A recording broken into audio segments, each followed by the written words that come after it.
Hello, everybody. I'm John Henry, Executive Director of Both Sides of the Conversation. Today is the 4th of July, so we won't be doing a live show today. We will be replaying last Sunday conversation, but we will be getting that replay going here shortly. But just wanted to give out a couple of community announcements and talk to the community before we get started and just kind of get the information out to the people. One, just want to say a big shout out to the City Eats and all the volunteers who came out yesterday to support those in need and help feed those. It was just a blessing to see all of the community organizations come out, and especially our young people. Phenomenal job with the young people out there yesterday. We was able to feed about 1,100 meals.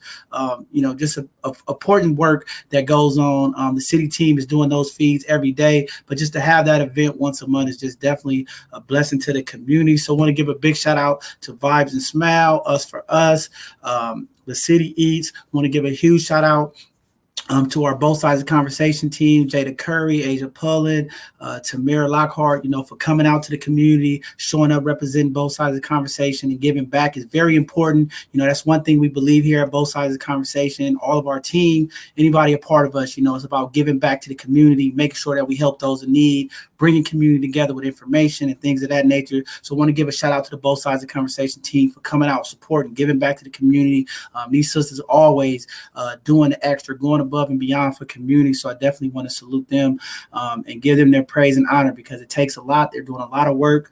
And again, we're just getting started, grassroots organization, but they are dedicated. They love their people. They love the community. So just happy to see them out. And to all of our young people, man, just phenomenal job. I want to give a big shout out to my guy, Marco Williams, the guy behind the camera, Silent Tunes, for being out there, catching all of the footage, interviewing the young people. We'll be getting that out to community soon so you can hear from the young people and see how they feel and what inspires them. This is 4th of July weekend. They could be doing all kind of things, but they had it in their heart to give back to those in need. And I think it's just phenomenal.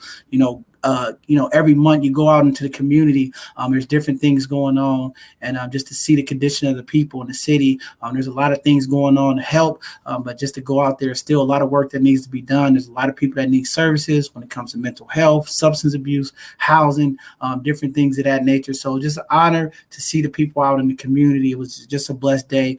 Wanted to thank them. And then also I just want to give a huge shout out to Jace Young family. I know President Walton, a couple of organizations were out there celebrating his life. Last year, at the same time last year, the young 6-year-old Jace Young was shot and killed in a crossfire of gun violence. Just a sad, tragic situation, but just happy to see community out there celebrating that family, uplifting their spirits, and just seeing the community out there supporting this gun violence and the violence that's going on in our community has really impacted us and has upticked over the last couple of months, and it's just continued. It was a violent weekend this weekend. A lot of incidents and things happened. So we're going to continue to just do our part to work with our people in the community and try to come up with solutions and continue to advocate to cease fire and work with these individuals in the community. It's a tough job. A lot of people not equipped to do it, but we're doing it. People out there in the community are trying their best to make sure we can make our community safe. So just shout out to all of them for coming out and supporting. It is 4th of July. I hope everybody be safe and enjoy themselves. Tonight, they're going to have a major fireworks show in San Francisco and across the Bay Area, actually across the country. There's a lot of shows happening. Hoping the young people and the families get out there and enjoy some of that as well, because I know this COVID has everybody been in the house and down, and now we're able to get back out and kind of enjoy some of the things that we're used to. So, we just go keep doing that. Just want to say thank you to all the people that continue to support us here at Both Sides of the Conversation. With that, I want to give a big shout out to my guy, Majid Crawford over at NCLF, for giving us an amazing donation, supporting us. Just continue to get behind what's going on and what we're doing. And we're just going to continue to bless the community, support each other. We're about this movement, kings supporting kings, kings supporting queens. We have to show it. We have to see what it looks like. And, just an honor to have NCLF support us. that's just huge, man. And we need our young people to see other males in the community supporting each other. We got to change this narrative, and change this narrative is also showing that Black males do support each other. We're not just killing each other. And it was just good to see that support, and everybody that continues to support us here at both sides of the conversation. That we just continue to grow. We just continue to try to find new avenues to really impact our community, bring resources to the community, and just continue to advocate for the people. There's a lot of services and things that's needed, and we're going to do our part. And we have some phenomenal things that's going to be coming up as we move forward. There's a lot of ideals and a lot of strategies that's behind the scenes that we want to see to get there, and it takes time, but we're steadily marching forward. We have some phenomenal volunteers who committed to come and support us as well. So you guys are going to see some different things that's going to be changing, and people coming on, hosting and helping. And shout out to my guy, Nate Ford, SF Rebels. They out this weekend with the young people in tournaments. We just want to send our love and support to them as well.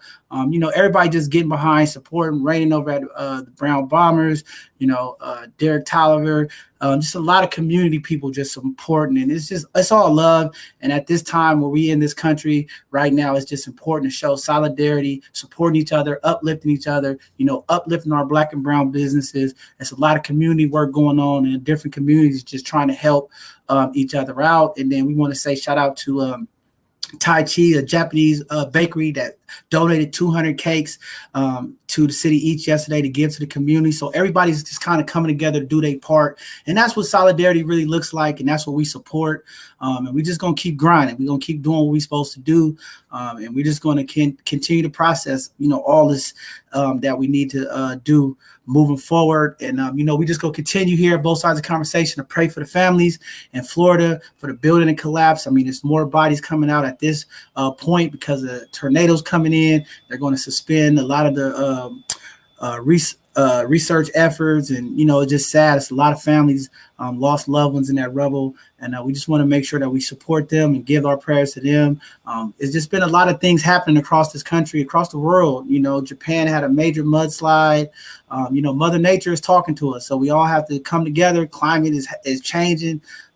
We just got to really look at how we live in and how we could help best keep this planet together, because there's a lot of things. We've had extreme weather temperatures in the northwest of the country, 116 in Seattle. The Bay Area has been seeing a lot of weather change as well. So, we just got to all do our part, man. Things are changing and happening, and we just got to continue to communicate, work with each other, support each other, because we never know when that disaster is going to strike us in our community, and we want to be prepared for that as well. So with all of that said, not much more to say, but thank you to everybody that continues to support us.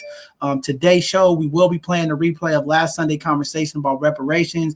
I think this is a very important conversation for all you that missed it last week and going to watch it now. It's points in the conversation where things get a little colorful, the language get a little colorful, a little intense. But again, it's a lot of passion. It's a lot of trauma and pain. It's a lot of, things that people feel, man. And it's just important that we hear about it. We talk about it as we move forward. We celebrated June 4th, Juneteenth.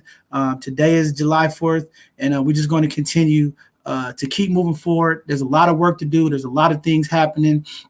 We all got to stick together. This voter suppression is real. It's a lot of laws and things being passed that we just got to connect with the community and get people involved. So we're going to do our part here to get that information to the community. So with that being said, I'm going to shut my mouth up and get ready to put us into today's show. My boss, my grandbaby, she got me out here cooking and doing stuff for her as they come back into town from spending some time out enjoying themselves. So I got to get to work and get back on that grill. But happy 4th of July to everybody. Be safe if you're going out tonight. Just be careful on the roads. And some people don't follow the rules, and there'll be people out there drinking and driving and different things. But be safe out there. Enjoy the fireworks show. Enjoy your time off, and I'm hoping everybody's safe, enjoying their families. But with that being said, we're going to go ahead and jump into the replay of last Sunday's conversation. I hope you all enjoyed it. If you missed it last week, it's an opportunity to comment or say whatever for this week. So see you all. Love you. Next Tuesday, we'll have our Hidden Gem segment. And next Sunday, we'll be back on with our regular time with our panelists for next Sunday's conversation, Toxic Masculinity. There's still a few panelist spots left. So if that's a conversation you want to be a part of, please reach out to us at bothsidesoftheconversation.org, and we'll have that up.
Hello, both sides of the conversation family. We welcome you to this virtual space crafted especially for you. My name is Jada Curry, and I'm both sides of the conversation's marketing director and graphics design specialist. I want to take some time to ground us all as a community into this space we are about to open up in, so let's go through our community standards. Both sides of the conversation is providing a safe and honest space for open conversation, so we ask that you all be respectful of that. We also ask that you be respectful of each panelist, host, and participant. We do encourage healthy debates and conversations. Don't personalize anything with anyone. This includes name-calling, bullying, trolling, or shaming. This will not be allowed or tolerated. Your perspective is yours. It is not a prescription. You do not have to agree, but show respect. These community standards apply to all of our live shows and any virtual spaces that we hold on social media, including YouTube, Facebook, Twitter, or Instagram. We want to make sure that we are caring for each other as a community. This is our priority in all of our endeavors as both sides of the conversation. With that being said, I hope you enjoyed today's show and continue to stay in touch with us via YouTube, Facebook, Twitter, Instagram, or all of them. All right, thank you for listening and see you soon.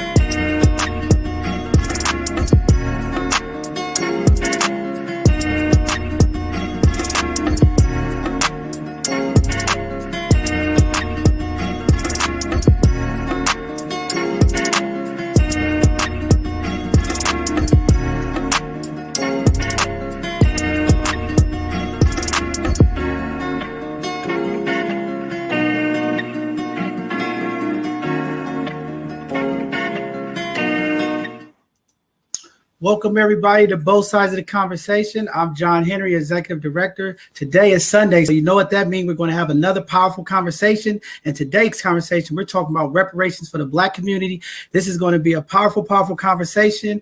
Looking forward to our panelists today engaging in this conversation.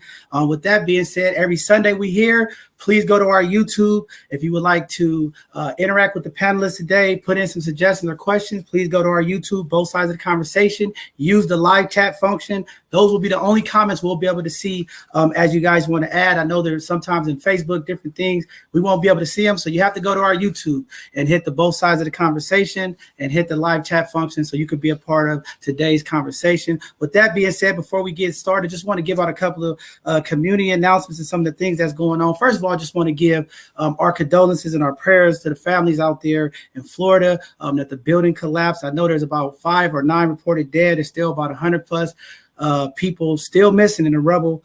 Sad event. Just want to send our prayers out to those families. Tragic situation. And hopefully as the days move forward, we'll find out a little bit more what's going on. But definitely want to send those prayers out to those families, as well as we want to send condolences out to the families who lost loved ones over the last couple of days here in the Bay Area and across this country. Actually, in a lot of the large cities, we have had an uptick in gun violence, a lot of lost lives, a lot of things have been just transpiring coming out of this pandemic. So just want to give condolences and prayers out to those families. A number of families reached out to me. I've been talking to some of the moms, and I just want people to know Losing your child to gun violence is a very, very impactful thing. And, I just want to make sure that our parents who lose their loved ones are acknowledged. And as community leaders and community organizations, we have to continue to do our part to support the young people in the community, support the things that's needed, and continue to keep this awareness of gun violence in our community and working with our young people. It just needs to happen. So just wanted to put that out there. And then lastly, we know we have a little heat wave coming here in California. Just want to make sure all the community hears it again. Please be mindful of the water usage, okay? We are having a real drought issue here in California as the weathers continue to climb over the next couple of days. It's supposed to be in hundreds in the East Bay.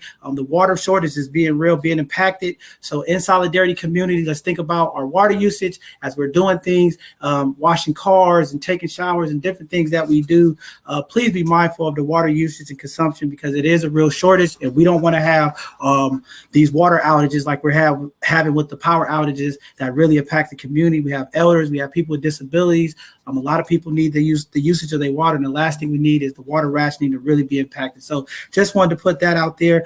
Before we get started, just want to talk about today, the disclosure of the discussion today. We are having this necessary conversation about reparations that are past due for descendants of the African diaspora.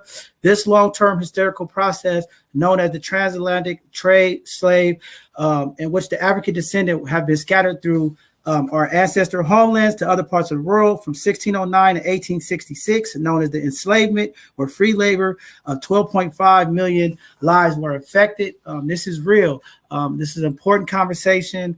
I know that it's starting to really hit the headlines and people are talking about it, but we have to educate people about this because a lot of people feel like, oh, why should we do reparations? I am not the one that enslaved people. A lot of different things we'll get into in this conversation today, and hopefully people will be educated about why this is important and how it impacted the community, especially the lost and the stolen generational wealth that's impacted this country.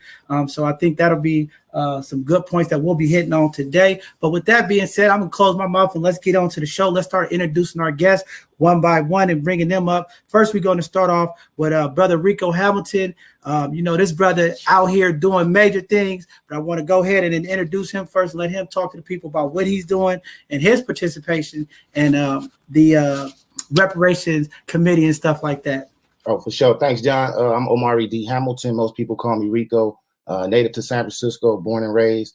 I do a lot of community advocacy. Right now, I'm working for the Human Rights Commission as the community development specialist on multiple projects that's happening within the city. Also, I'm on the Reparations Task Force, and I'm just really looking forward to this conversation. I don't want to say too much right now. I just really let's get this conversation started because this is like my passion. Is how do we uplift our people and really give them the support that they need so we can get out some of the conditions that we're in. Definitely. Thank you, Rico. Our next panelist today is Aja Lapley, law student. Her interest in reparations over everything. So we're going to bring her up and let her introduce herself to the people. Hi, thank you, John, for having me here. And thank you, Rico, for sharing that. My name is Aja Lapley, like you said, and I'm a law student. I actually go by Aja Storm here. So try and edit that out if you can. But I'm a law student and I'm a graduate at Wharton School.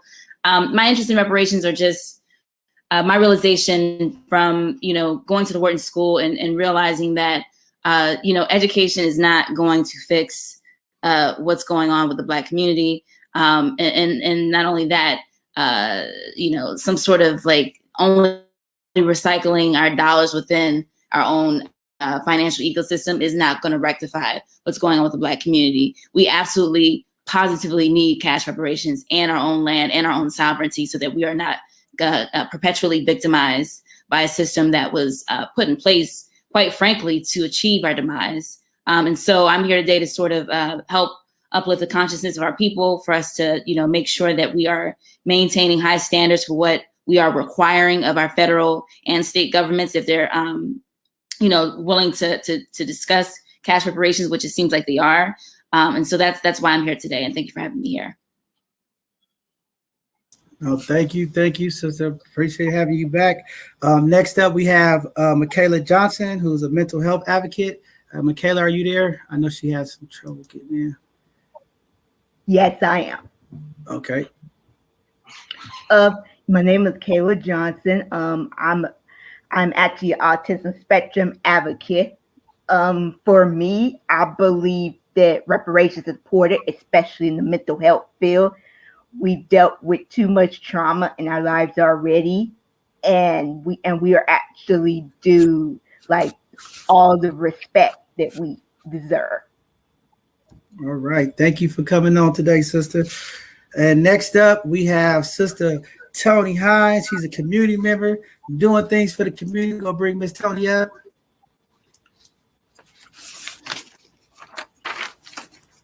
You on mute. You on mute, Tony. You on mute. Uh-oh. Y'all, that was good stuff. Now I got to start over.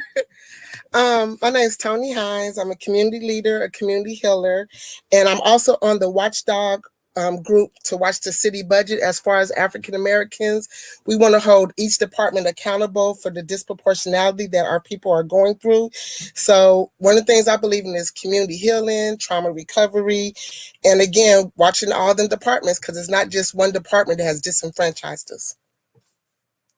Powerful, powerful. Thank you. Last, we have Miss Kadori here. She's a philanthropist and a registered nurse. She's here to help with today's conversation as well. Hi, thanks for having me.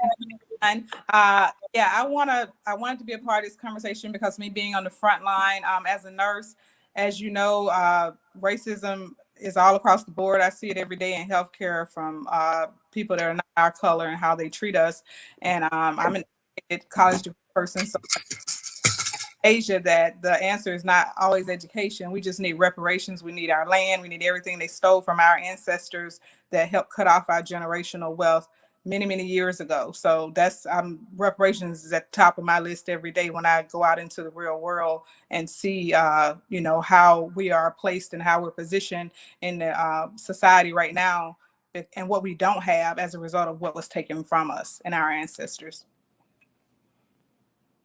Wow, powerful stuff. So we're going to get started, but I want to jump into a couple of facts and resources that we looked up just to put this out there to community. One of the facts, the examples of reparation that has already been paid in America. So the Japanese Americans interned during World War II, survivors of police abuse in Chicago, victims of forced sterilization, and residents of Florida town that was burned down. They received reparations. The European colonizers who transported an estimated 12.5 million African Americans Africans across the Atlantic Ocean between 1525 and 1866. Some of the disadvantages that has taken place since slavery: the Jim Crow laws, redlining, financial institutions denying mortgages to people of color, providing mortgage to them only in limited areas, and that still goes on today. And then ongoing systemic racism. Being paid fair wages, starting businesses, education are some of the things that has impacted us. In 2020, there was an estimated 10 million eligible Black descendants of slavery at 267,000 per person would be a total of about $10.7 trillion is what somebody had estimated for reparations. I think that number is way low. But again, that's some of the facts, information. And then we got a list of questions we're going to jump off to kick off today's conversation. And I want to just start off because we just go start off and jump into it, straight into it, because a lot of people have different ideals of what reparations look like. And people have different perspectives on it, but I want to start off today. If cash payments for reparations was issues, what should that amount be? I want to hear from the panelists today. I want to know, because when people talk about with cash and how much, I want to know from you all, what does that number look like when we're talking about cash payments to African descendants of slaves? And I know we talked about earlier the conversation, and I want to kind of put this out there because we know we're talking about the historic part of reparations.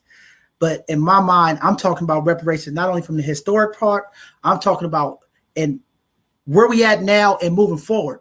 You know what I mean? Because these things that happened to us from slavery to now are still happening in different ways. So when we're talking about reparations, we need to look at it holistically, and it's really looking like all the way up to now and moving forward. Because again, as we talk about reparations, we know how we're going to be impacted in the future as well. So want to put that out there. But we go ahead, and anybody could jump in and get started, and we just go move it around.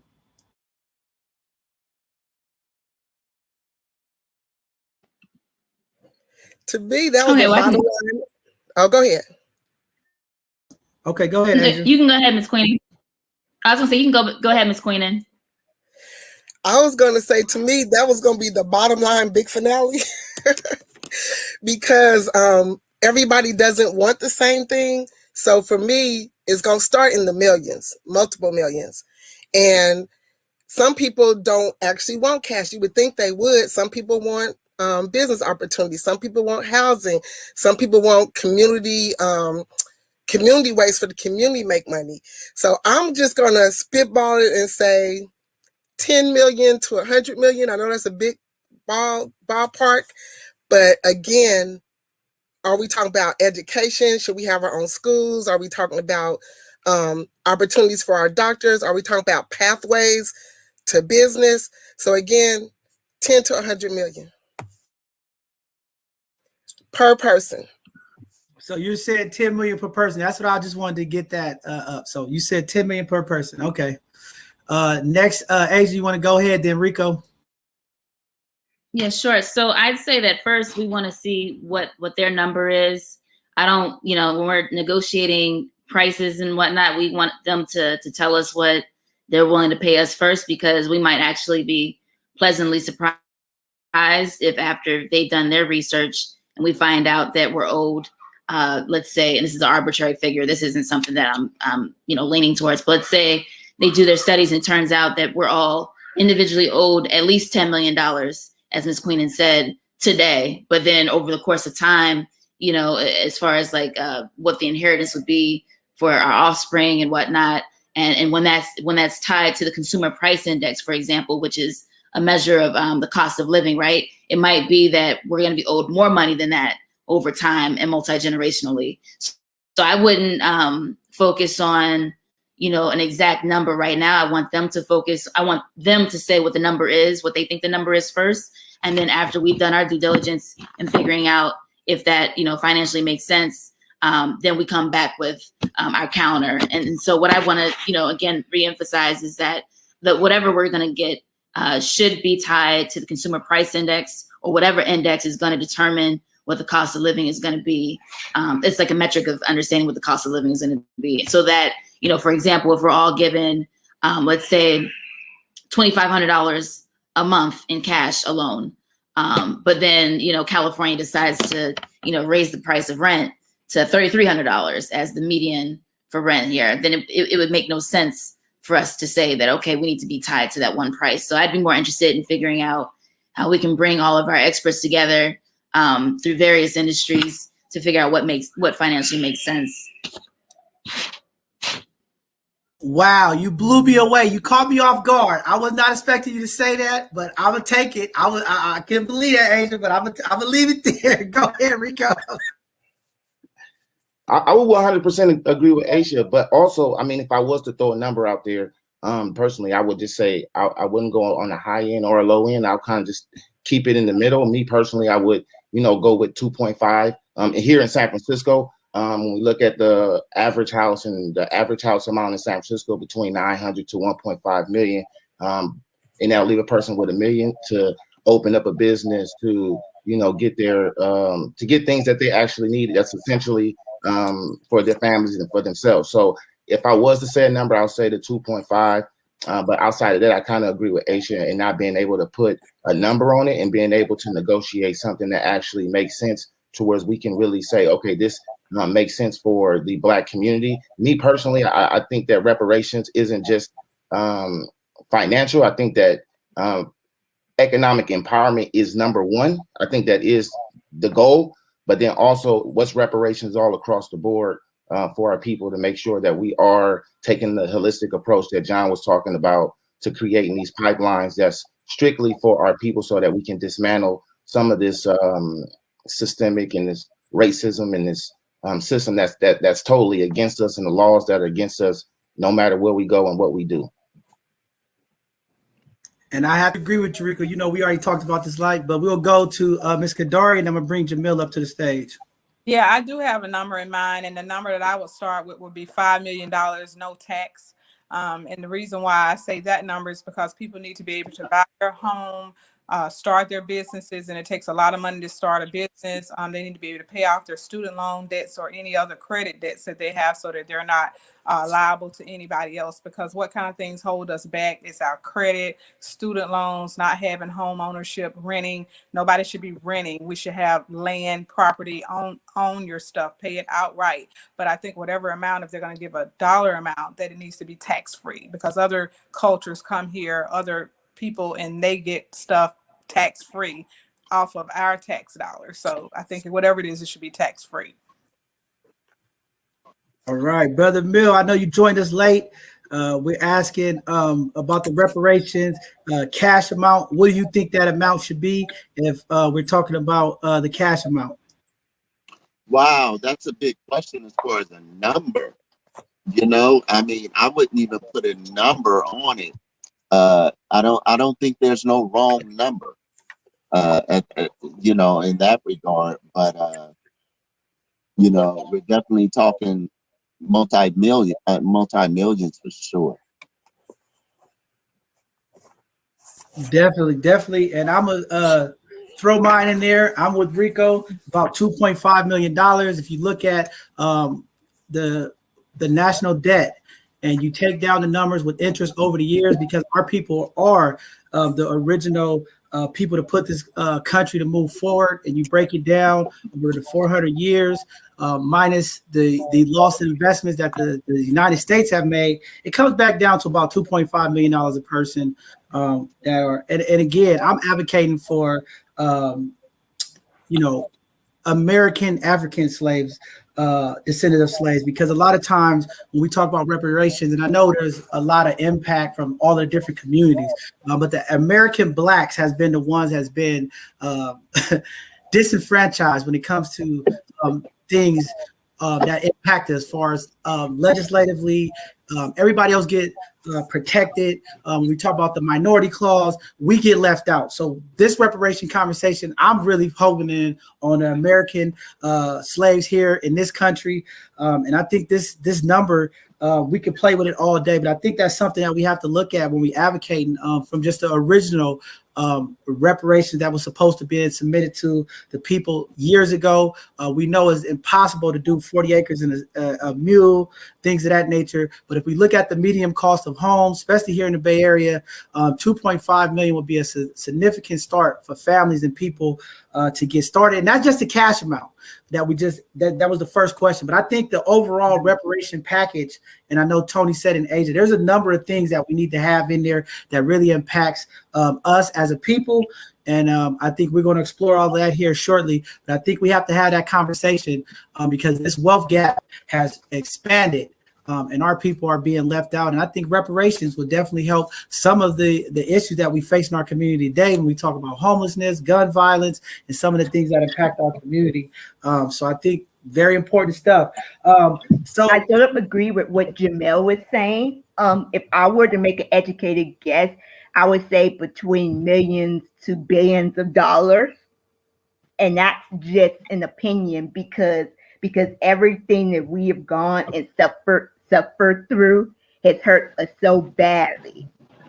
And my thing is this: if I want to live a comfortable life and be able to help my family and everyone else, then I'm gonna need just more than just cash money. So no, definitely. I was coming to you next, but definitely I appreciate you jumping there. We know it's going to be more than cash money. We need a lot of things in this reparation package. But Michaela, would you like to put a number out that you think each person should get for reparations? Oh, John, I would say probably more than 10 billion. No, for each person. For each person. Maybe like 1.5 billion, 2 billion, you know. Okay. You talking about for the entire reparations, or we talking about individuals, like what each person should get, like individually? At least 2 billion. Okay. And John, go ahead, Jamil. Yeah, I don't think I've set a number. I know I didn't. So I don't know if I misheard the young lady say she disagreed with it, but I didn't give a number. Okay, maybe I agree with what you said. Oh, she said she agreed with you. Yeah, okay. I didn't thought I heard you correctly. Great. Okay. Well, we got some people that's going to start commenting. I see some stuff coming in. 3.5 million to start. But we'll roll into the next question because I want to kick the conversation off and get going. There's a couple of questions that we really need to answer. So now that we talked about the cash out, the reason why I did that first is because I want to get the numbers out there. The next thing is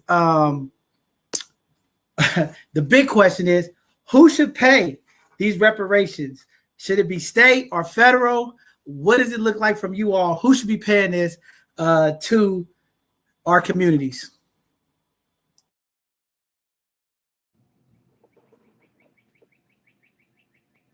And we'll start off with. So I'll just say that it needs to be a federal. It needs to be a federal mandate because, like we saw with, COVID, which for whatever reason it still baffles me. And maybe I should do my due diligence and see what's going on with California, really.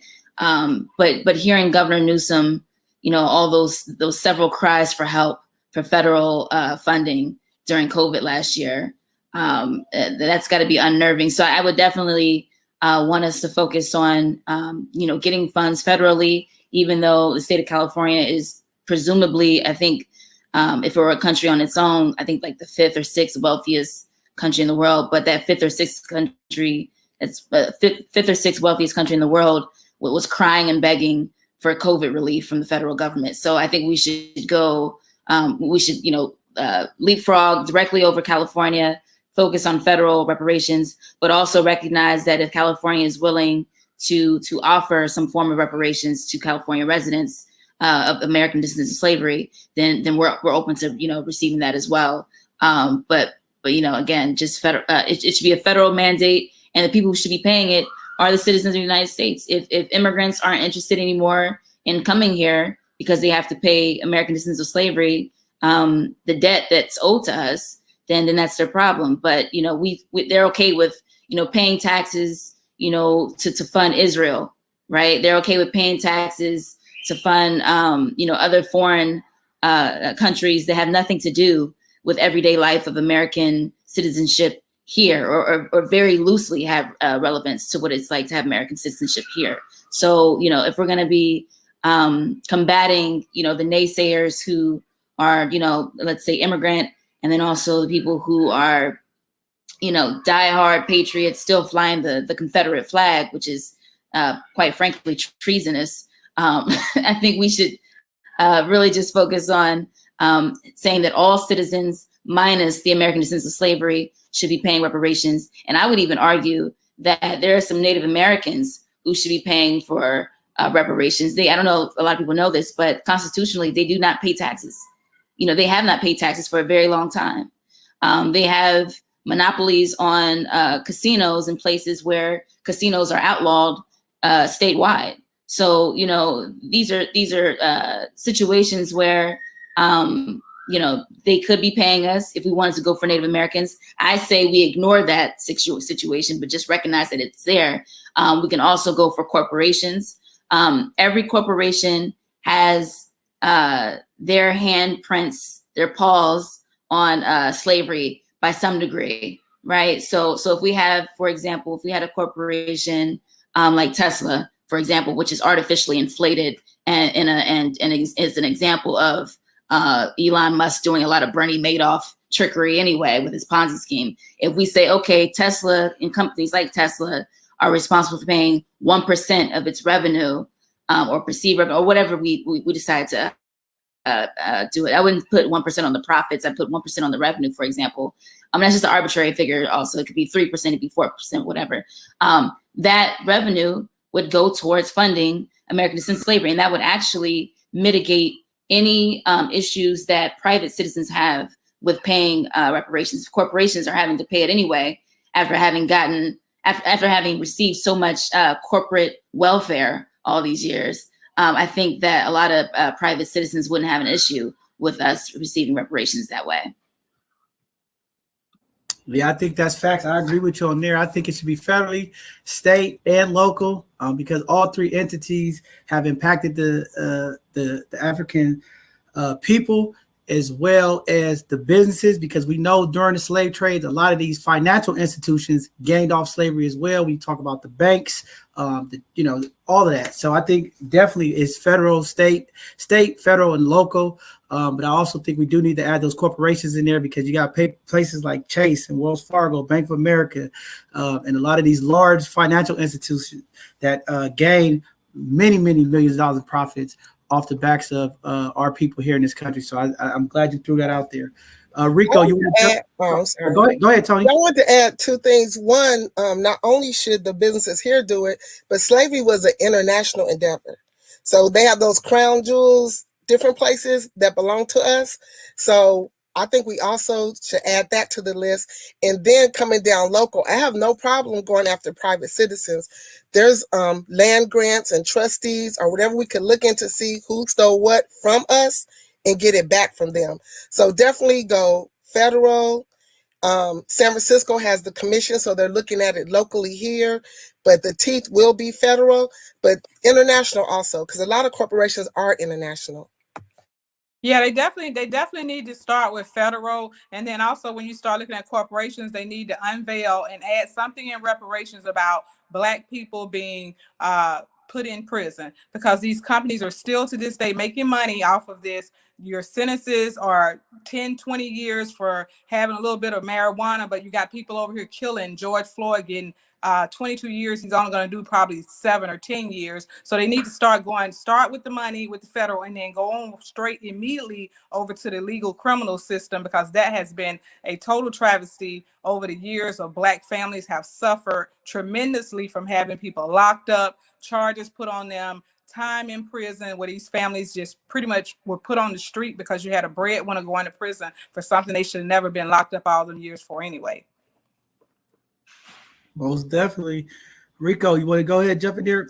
Yeah, no, I agree with everyone. I think we should definitely start with the federal government and making sure that they're paid their diligence. Also, I would say a corporation tax that's mandated as a corporation tax, where all the corporations that are the multi-trillion and billionaires, that 1% that have profited off slavery, pays into the reparation fund. That is separate from the federal government reparations, but it's a corporate tax also. Then also when we look at cities, mandating cities to be able to create a reparation package, which is separate from cash payment, which it'll be kind of more geared towards higher education, the justice system, juvenile justice system, things like that. That's how I kind of see it. So I would kind of go more in that direction. Federal government, then creating a reparation tax on all corporations, and then also looking at our local government and figuring out what is a reparation package that's outside of actual cash payment. Man, definitely, that's deep. Jamil, you want to go, or Michaela? Go ahead, Jamil. You want to go? Okay, Michaela, you want to say something? Yeah. I do think the federal should be first, and once the federal mandates that the reparations being paid is required, then we could say, okay, all the corporations that have benefited from like having people who were African American work for them could actually put aside money into the reparation fund, and then after that, like, then the state can figure out how they want to deal with the reparation fund. Definitely. I think that's all very important stuff, and I think also locally is very big too, because in San Francisco, there's certain parts and things that taking place, in the Sutro Hills and different, where Blacks are not even allowed to buy homes in those areas. So definitely, this conversation is going to continue to get better as we get through it. The reparations, when we start talking about reparations, a lot of pushback come from people. One of the big things that we always hear sometimes from our allies or sometimes white folks is, why should we pay reparations when this was something that happened in the past? I didn't personally do it, but they benefit from it. And I always try to explain that to them, like, one, your ancestors, whatever it was, you benefit off it, and they don't understand that. And I think a lot of times people say, well, when we talk about reparations, you're just really talking about white guilt. And I think it's more of American as a country, America as a country issue, more than white guilt, that we have to make this. But how do we in solidarity work with everybody to really advocate and put this into place? Because it's more than just money. There's a legislative piece of it that has to be written in as well to fix these issues. But I think, Asia, you'll be good to start off this part about what that legislatively look like. Because I think it's 4 components when we talk about a reparation. I think Rico hit it, right? So we have, they're definitely a cash or a monetary piece of it, right? There's an educational piece to it. There's a mental health component to it. And then there's an education component that we really need to hone in when we talk about reparations, because I think that's where the major impact that's really taking place. And I think, we just have to really talk about it and call it what it is. But Asia, if you want to kick it off and talk about that, or Rico, go ahead. Rico want to say something. Go ahead, Rico. No, I was just saying I'll go next after her. I was just raising my, I was doing cool. I'm raising my hand. Okay, go ahead, Asia.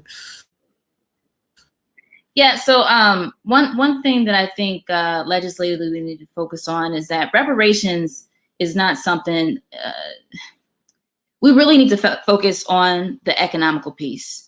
When we go to, if you look at tort law, if you're going to court for a civil lawsuit and you want to be made whole again, right? You don't, not to my knowledge, you don't go to the court requesting mental health and education, expenses. You go for the jugular. You get the money. You get the land, you get the terms that make sense for that. And then if you want all the other periphery things, like, okay, for, maybe you get like some sort of discount or some sort of tax credit for mental health, and you get to choose who your mental health provider is. You shouldn't have to go through, a white mental health servicer. You should be able to go to, someone like Queen, I'm calling her Queenan because I can't see her name up here. You should be able to go to somebody like Queenan who has, whatever certification our community deems is a qualifier for what is going to fix us or repair us. We need to talk about those terms in a more contract law basis. But for now, focusing again on what's going to make us whole again is if we were going to court for a civil lawsuit, we're not going to go to the judge and say, hey, we need mental health, assistance. Hey, we need education expenses. No, you get the money. You get the terms of what the money looks like. Okay, are you paying me quarterly? Are you paying me annually? Are you paying me monthly? Is it tax free? Like I think someone mentioned, I think and I forget, I think it's Kandori, like, is it tax free? We need to be discussing that. Everything else is noise, and a lot of people don't recognize that because, again, a lot of us aren't privy to what happens in court to make people whole again when a person or an entity has done some sort of harm to that private citizen. The United States government and its corporations and its citizens has done a harm to American descendants of slavery, and it's an ongoing harm. And so to rectify that ongoing harm, we're going to focus on economical solutions. Money, I know people, we've sort of been conditioned and indoctrinated to believe that money doesn't give us happiness. I beg to differ. When you have money, you have options. You can choose where you live. You can either live, if you're in Hollywood Boulevard in LA, you can live sleeping on the concrete, because you have no money, or because you have money, you can get your home in San Francisco. You can have your townhouse, you can have your duplex where you can get passive income because you're renting out to another person. So we need to really stop trying to, I think we really need to decondition ourselves from discussing money and discussing other financial instruments or tools such as real estate, what tax efficiency methods look right.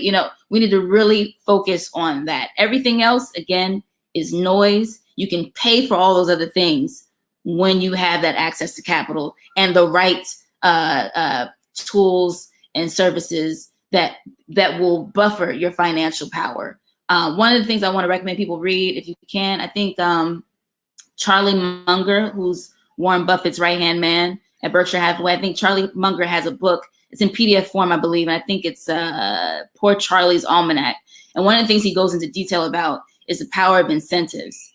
What's wrong with our entire country and our world is incentives. We have incentivized people to continue the corporate engine that ruins American descendants of slavery's lives, right? We have to now disincentivize people from doing the things that have ruined our lives.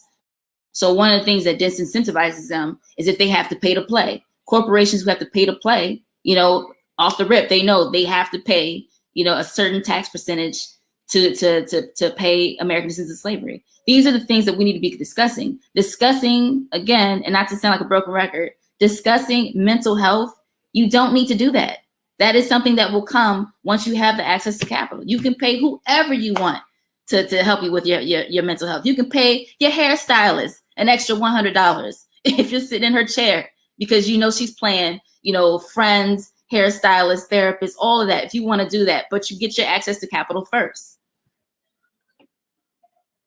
I hear you. I agree, but I respectfully disagree. This is both sides of the conversation. The reason why I'm going to say this, because there's two things going to happen. Once we get reparations, it's going to be a lot of things taken from us, right? So we know right now there's programs and things in place to help impact our community. Subsidies are all across, right? So you got Section 8, you got food stamps to where, things that help support programs for parents, childcare. The reason why I say that is, okay, if you get these reparations, the cost of everything is going to increase, right? We already have a problem in our community when it comes to mental health. And the reason why I say that should be a part of it, because we need free access to deal with the trauma that's impacted our people, not only from the time of the enslavement, but we're talking about currently when we're dealing with all the issues that compact us together, gun violence, the stuff that's going on in our community. We need those mental health services. I think that needs to be part of the reparations. I have to put that out there because I think that is a big part of it. Because even if you give people money, they're not going to be able to. They're not going to go. If they're not going now, give them some money. Ain't going to give them the mental health that they need. So I want to put. I want to put that out there. Let me just say this. We are not taking on the white patriarchal parenting role, okay? It is not our business to tell people how they're going to spend their money, okay? If we, for example, if we're getting cash payments monthly, we have a right to mess up our money that first few months because we haven't gone and gotten our mental health checks, okay? This is, if you read the book, what is it? The Richest Man in Babylon. Part of learning financial literacy is having multiple opportunities to mess up your money, okay? We don't need to be focusing on, all right, well, the people who fucked up the minds of Black people should then be responsible for helping us put our minds back together. I'm not interested in that. I'm not interested in seeking mental health services from people who went out of their way to do what they did to us, okay? Again, like I said, if you want to figure out how you're gonna broker a deal between your spiritual healer who happens to be Black, who doesn't have a license that fits into the mold of white society of practicing, mental health services, then by all means, you strike up that deal with them. But for us to be sitting here and saying, hey, please, massa, please help us figure out how to unfuck our minds. I'm not doing that. And I don't think we need to be doing that. I think we need to be really focusing on getting that money. So I agree with you. The money is a big part. I spoke about mental health, but health is important as well. And I think we could cover it. I mean, I'm talking about mental health, but I think health in general, it needs to be part of that reparation. Our people right now are so affected from the healthcare system. So again, I hear you. I get that. I would just prefer, if we're going to talk about the mental health or the health, then it needs to be, we have the option to go to whomever we want to go to. I don't want them saying you have to go to this service provider, because all you're doing is helping them take our dollars and putting it back into their pockets. That's why I said we need to stop asking for that. If we're going to talk about those terms, we're talking about, okay, if I want to go to a health provider, it's the provider I deem worthy of my services. Does that make sense? I definitely hear you. I got a question to follow up, but I want to move it along. But I got a question to follow up for you after that. But Rico, you want to say something, or Jamil? I seen his hand up.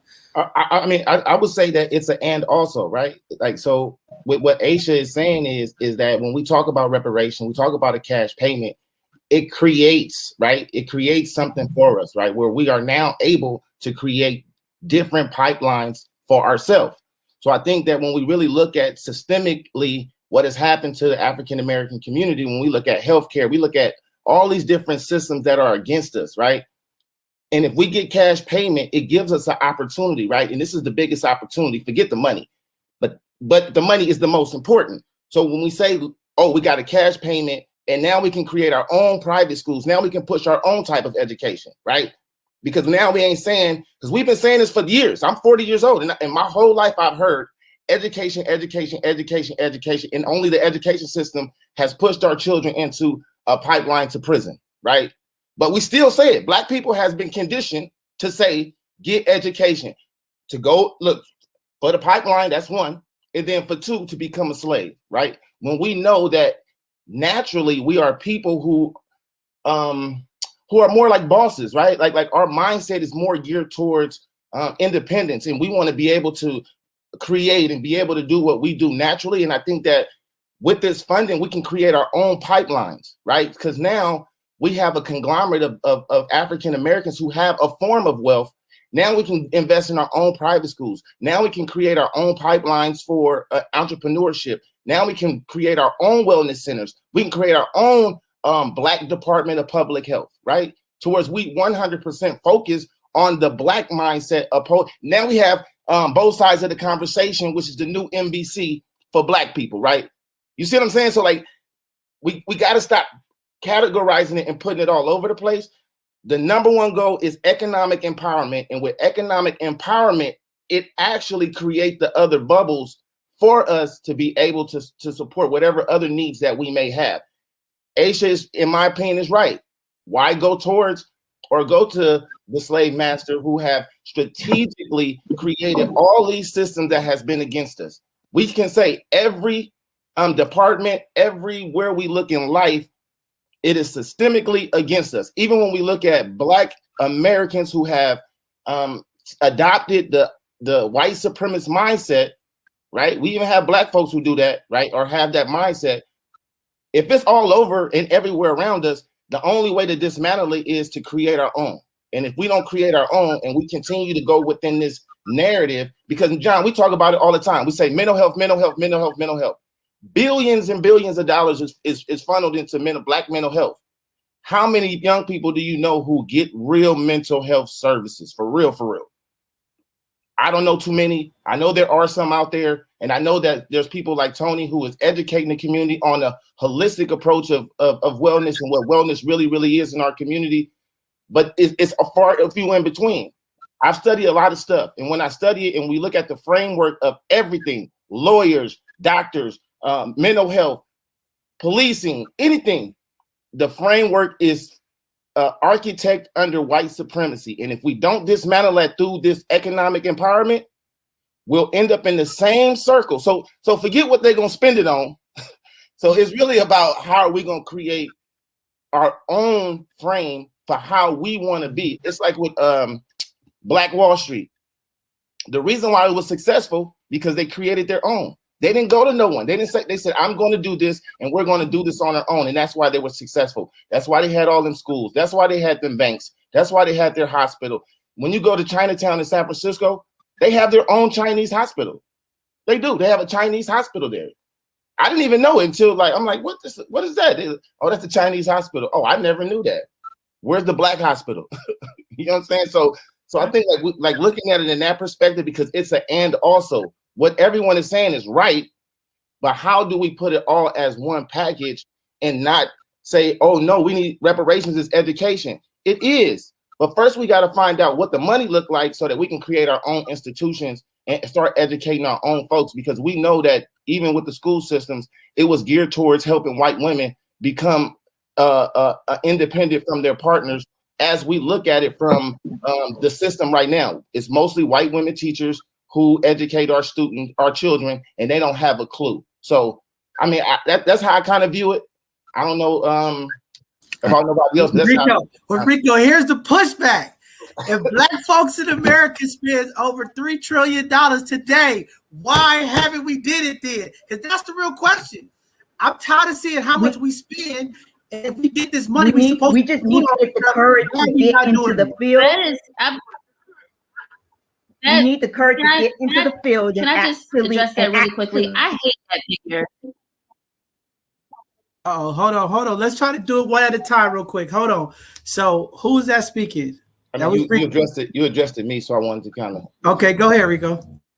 So I mean, like, we do, like, so we are the number one consumers of a lot, right? But the consumption that we consume in is piecemeal, right? So it's not just like we're like, if I had 2.5 million, my thought process of investment and being able to continue my what wealth might look like for me and my family will totally change compared to the slave mentality of, oh, I'm getting piecemealed, I'm working every single day, I got to do this, I got to do that. So I think like part of it, John, is and the pushback, and I understand that pushback, but like when we look at it, if we as a nation of people had some form of wealth, right? Now we'll rise on the totem pole. Because when we look at national totem poles and races of people, we like in the bottom percentile. So now we'll rise as a nation of people, and we'll be able to start thinking and looking a little bit differently. During the pandemic is the perfect example of us coming together. I think that spoke volumes to what can possibly happen. Even though I've seen people survive off that little stimulus or whatever, but like really, if we really look at it and the opportunities that was created and the people who created those opportunities, the innovation that happened during the pandemic, like I know people who was like working 24 hours a day, like trying to bring my home finances to their family, who now own their own business and now have a different way of thinking. So I think, John, like I know that there's pushback for as that, but that's not honestly, it's not my business about with that part, because whatever they spend their money on is what it's going to be. But I think like it will help give young people, because my son, he wants to be a Fortune 500 business owner. My daughter owns her own glitter Kisses cosmetic line. With 2.5 million of her own, she would be able now to create the actual business that she actually wants, to create this chain of lip gloss that she actually want to do, right? So, and I think that that's what happened with other ethnicities, is their privilege allowed them access, right? So we don't have that same access, so we always is the consumer. But when you have access, it changes the narrative. So John, now you can say, yo, oh, my grandbaby want to be this, that 50,000 that Steve Jobs and all these folks' parents gave them, we can give that, right? And now our children can now be the next Amazon or the next, I don't know, but I'm just saying, you know what I mean? Like that's how I kind of view it. I view it differently because we're not never giving them opportunities, so we stay the consumer. But when we get the opportunity, now we can change that narrative and actually become the person who is providing the actual service, because they steal everything we do, right? And then we become the consumer of our own thought and our own idea. You see what I'm saying? So we just got to figure that part out. Perfect way to address that pushback. Ms. Tony, before you go, Jamil had his hand up real quick, and then we'll go to you, then Michaela, then Kadori.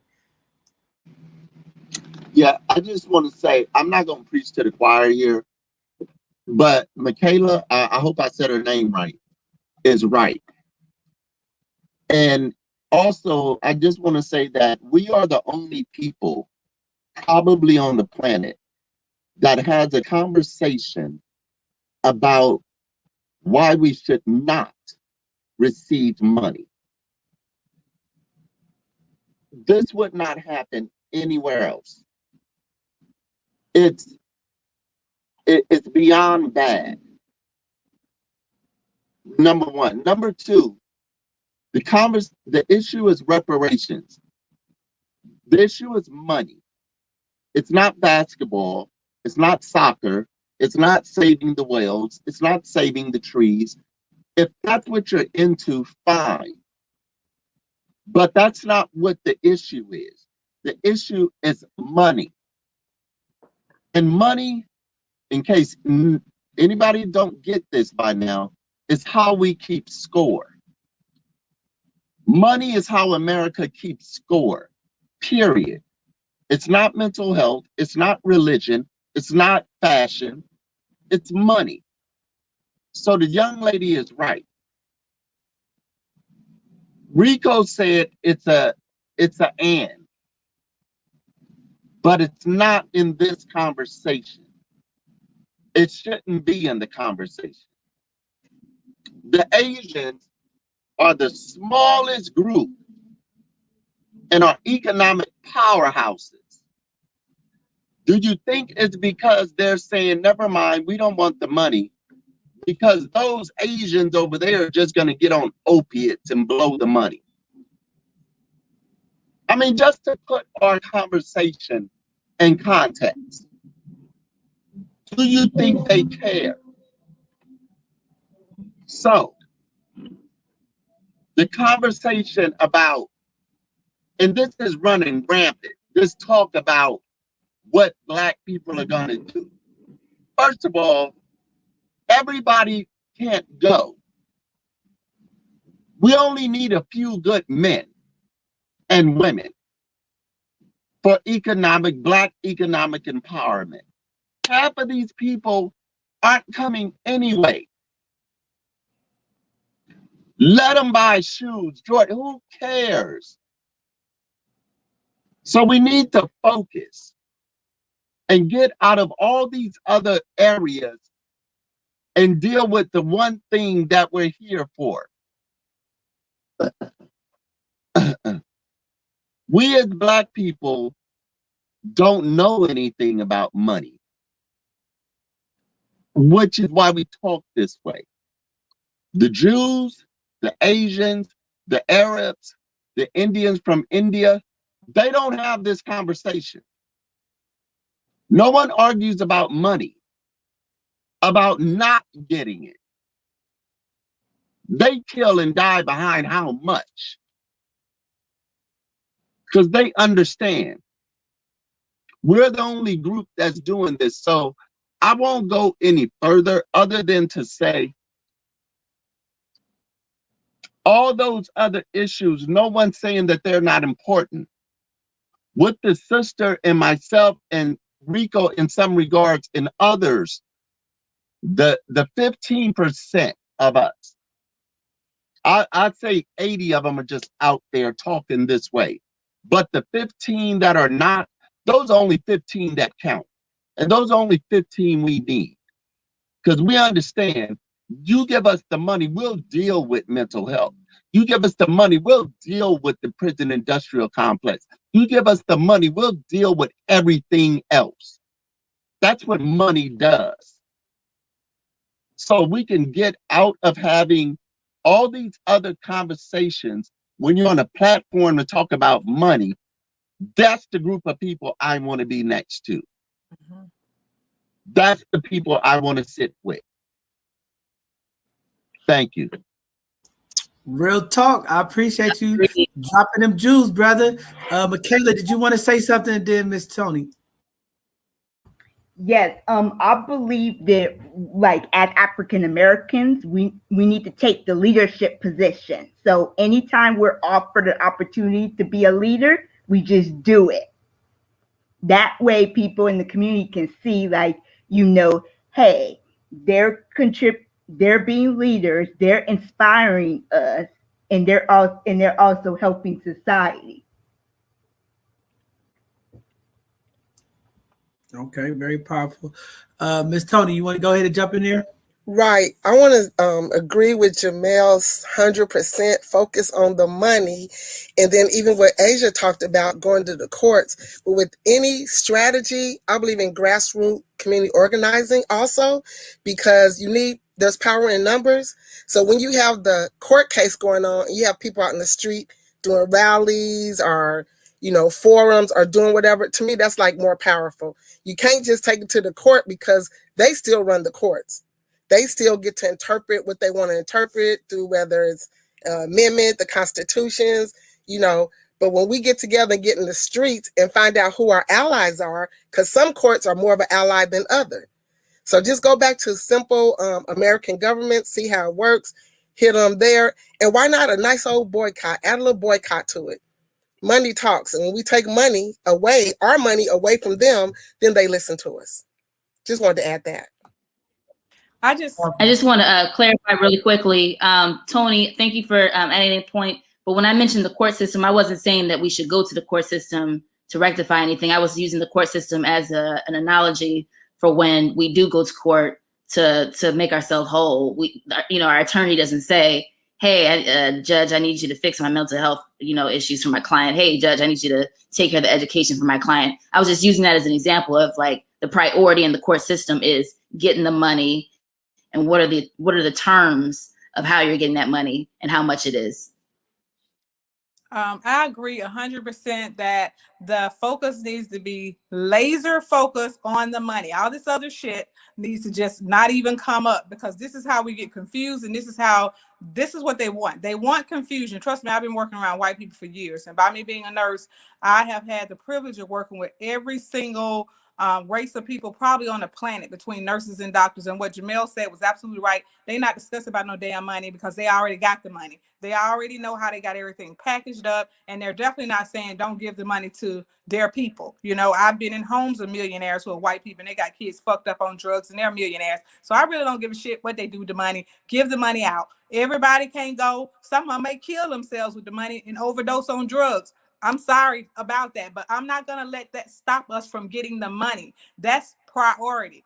Everything else, we can fix it after that. You can fix your mental health, because you got money, money talk. Money does all sorts of things. And the ones of us who understand it, we will build empires, and we will be able to build schools and teach our kids our history, because this educational system in America is completely fucked up. And I have a college degree. I personally did not tell my kids to go to college. I told them to start businesses, and that's what they did. They didn't go. Of course, if you want to be a nurse or a doctor, you got to go. But all these other things you're going for, you better out telling your kids to start a business, because there's a chance that business can make them millions. And that's how we do generational wealth. You're not going to be a millionaire on these jobs. You're only going to make $60, $70, $80, $100,000 a year. You'll work there forever. And maybe all those years you'll be a millionaire. But if they start their business, there's a greater chance of them becoming a millionaire and having generational wealth than talking about going in a college degree. So keep it on the money. All the other stuff can come after that. Stay laser focused on the money. That's it. Definitely. I want to go. It's going to be this quick. So I think in context, I always say the and also part is only because there are people who are mentally, they just can't stay focused. And that is what it is. So you got to create and give them the narrative that it's the and also, because the money we already know is the key to the success. So you say the and also to let them know, hey, look, when we get the money, if you want wellness, we're going to create our own wellness institutions. If you want whatever, we're going to create it for ourselves. If we want our own banks, we're going to create it ourselves. Because if we don't do that, if we don't say the and also, we'll have a whole clique talking about mental health. We'll have a whole clique talking about stuff that's going to lose focus. And we know as a people, sometimes we can't stay focused. So I just say the and also, so that folks that are out there listening, the money is going to be targeted towards what you want to do. So get off of your high horse talking about, no, we don't, people don't need money. We need education. We need this and that. I'm not saying that we need that. I'm saying we need cash payment to create those opportunities for ourselves. So that's why I always say the and also, so the folks that's out there who's losing focus and don't want to see black people with nothing, and they black too, can stay focused on the issue at hand, is that we need cash payment only. And then we can create our own institutions. I know there's some amazing black doctors, black heart surgeons, that if we build it, our people will come and we'll have our own institution. So, man, that's deep, man. I want to say shout out to our guys.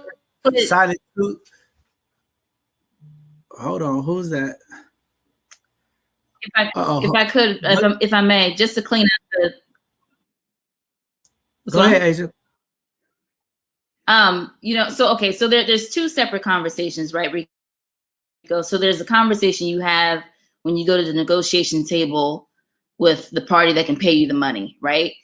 With that conversation, we don't, you know, the and also is just incredibly superfluous. We don't need to do, okay, we need money and also. If you're trying to talk the separate conversation amongst our people, then I would say maybe you, instead of saying and also, it's as a result, you can get X, Y, and Z, so that you keep them laser focused on the money. And with that, you know, and I know it might seem like I'm just, you know, being, you know, petty or whatever, just by picking the words apart. But it's very important, you know, it's very important if we're trying to make sure our people are focused, right? We don't want them putting equal weight on the priority, right? We don't want them putting equal weight on, you know, money and education and mental health and whatever the hell else they got going on in their head, right? We want it to be, we need this money, and as a result of getting this money, you will get blah, blah, blah, fucking blah, right? I think that's better language to keep our people focused. And I 100% agree. But the and also, it only validates. I might not even agree, but I say and also, so I can validate the person's feelings and what they're saying. So even if I don't agree, because I 100% agree with what you're saying. I mean, I 100% agree. I only say and also so the person who's saying it can feel like Rico heard him and Rico knew exactly what they were saying. That's why I'm saying and also. And also, we agree. That's it. But I agree with you also. I do. I agree. Like, I agree that we should keep them laser focused. And sometimes in language, we do got to figure out how we say it to people. But me personally, in talking to people, I like to always validate what they're saying. So because they can go rogue at any point if we're not validating feelings and validating what people are saying, because they can feel like, oh, no one hear me or no one's listening. So I always say, and also, like, okay, what we're saying we know is 100% important, and what you're saying is important. That's why I say and also, just to say you're important. What you're saying is important, and what I'm saying is important. But you're right. It is two different conversations with two different people. I agree with you though. So I'm gonna just say this, powerful stuff. That's why we have both sides of the conversation. I like both of you guys' point. We do need to stay focused on the money, but I'm always thinking futuristic because I'm part of our people, the community, like everyone else in here, and I'm always thinking about sustainability. Even if we got 2.5 or $10 million, is it really sustainable for the future? Some people, yeah, they'll be able to handle that and make sure that financial sustainability or that generational wealth is there. But I always have to think down the line, and I'm always trying to think both sides of it. So yes, we need to stay focused on money, but I also want to hit on those areas in the future, because I'm always thinking about potentially what can happen and how do we change that so that we can have sustainability in the future with education, financial literacy, mental health, those type of things. I'm going to keep that out there because over time, if we don't handle it right or however, I'm agreeing with all you. I don't care. I'm at this point when we talking about reparations. I don't care what people do with their money, right? But I think as a community leader, our elected officials, we have to also, when we talking reparations, really be strategic and understand the sustainability part and making sure that we cover all areas. You know, we don't want to just come out here shooting for the cash, but we're not thinking about the back end because, hey, you can give everybody 2.5 million and then the system's going to increase all of the bridge tolls, the gas. You get what I'm saying? So it's always going to be some trickery. And that's just what I want everybody to get. I'm not saying that my perspective is right or my opinion is right, but I also want to think about the trickery that's been played on our people for hundreds and hundreds of years. So every time we're giving something, there's always these blocks and these intersections that's been put in there to make us U-turn and go back to where it originally was, just in a different format. So I definitely just want to put that out there and make sure that we also understand about the sustainability piece. Moving forward, yes, I'm all for the money. We have to get the money in the people's hand. We're looking at our people. Our people are in desire, need of money. I agree with you, but we also have to be responsible and think about the sustainability part moving ahead in the future. Asia, 1 second before you go, Jamil had his hand up before you, and then we'll move it to you next. Go ahead, Jamil. So I think it was Asia, and if she's going next, that's fine.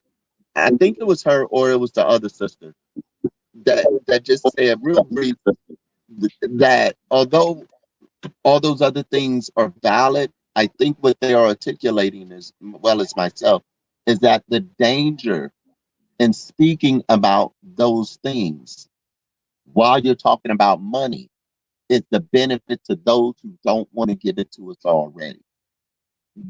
It's not that it's not important, and it's not that it doesn't have a place. But when you talk about trickery, that's one you might not factor in. You might not see it coming. That's a good. If I don't want to pay you, that's good material you just gave me, and I can run with that, and I can put it on every platform, and I can get people to start thinking that way. Now all of a sudden we're off the money. So I just want to share that little bit to say this. It has nothing to do with you being wrong or we believe in those people aren't important. I got a disability. I need free health. I mean, I have a reason to be concerned about medical reparations of all people, but I wouldn't talk about that because the issue isn't medical. It's money. Give me the money. I'm gonna deal with my medical. I don't want to confuse people. I don't want to give them material to say, see, that's right. We should not talk about that. We should talk about how we're going to deal with what the people are going to do when they get it. Now we're off the money. Thank you. So John, I had already addressed how you avoid said trickery and making sure that there's sustainability in getting the money. When I said early in the discussion that we would want, first off, we don't want to name our price, right? It's like rule number one in negotiation. Don't name your price first. Okay. Second rule that's more relevant to this negotiation is we want our money tied to the consumer price index or whatever index is determined in deciding what the cost of living is. And as that cost of living rises, you know, the money that we're owed will rise with that consumer price index. A good example of that idea would be if we're negotiating points on the deal and not this number that everybody's so fascinated with. Everybody's like, oh, I want 2.5 million. Oh, I want 4 million. Or I want, you know, somebody mentioned, I think 1 billion or 2 billion each. Focus on the points of the deal. What that means is if you say instead, we want 2% of Corporation A's revenue, right? Annually or monthly or whatever you decide the terms are. That means your money could, your monthly payment could be, you know, whatever it is, 25, I'm just making up numbers here. It could be $2,500 in January, and it could be $3,600 in March after it just got released that they had a very good earnings quarter, you know? So I want us to just stop getting trapped into this idea that you need this number, you know? We need, the sustainability portion is when you tie your money to points on the deal, as if we're talking about, I think Zendaya would be a good example of this. I think she did something recently where they had a production for a movie, and instead of saying, you know, we want to be paid X amount of dollars, which is what we're all doing right now, right? She said, and I'm describing it in layman's terms so people can understand what I'm talking about. She said that she wanted her team of people to get a certain percentage of the revenue. I believe the gross revenue or the profits. I forget which one it was. Most likely it was the profits. And so when you have that, that means, let's say your stylist could have lowballed herself by saying, I want to be paid $10,000 for the 6 weeks that I'm going to be doing your hair, Zendaya. Instead, it's like, okay, well, if you get 1% of the earnings or whatever they decide that number, that metric is going to be, now she's, if the movie has made, you know, several millions of dollars, now she has $300,000 or whatever that situation could be. And again, these are arbitrary figures. I want our minds to start working that way.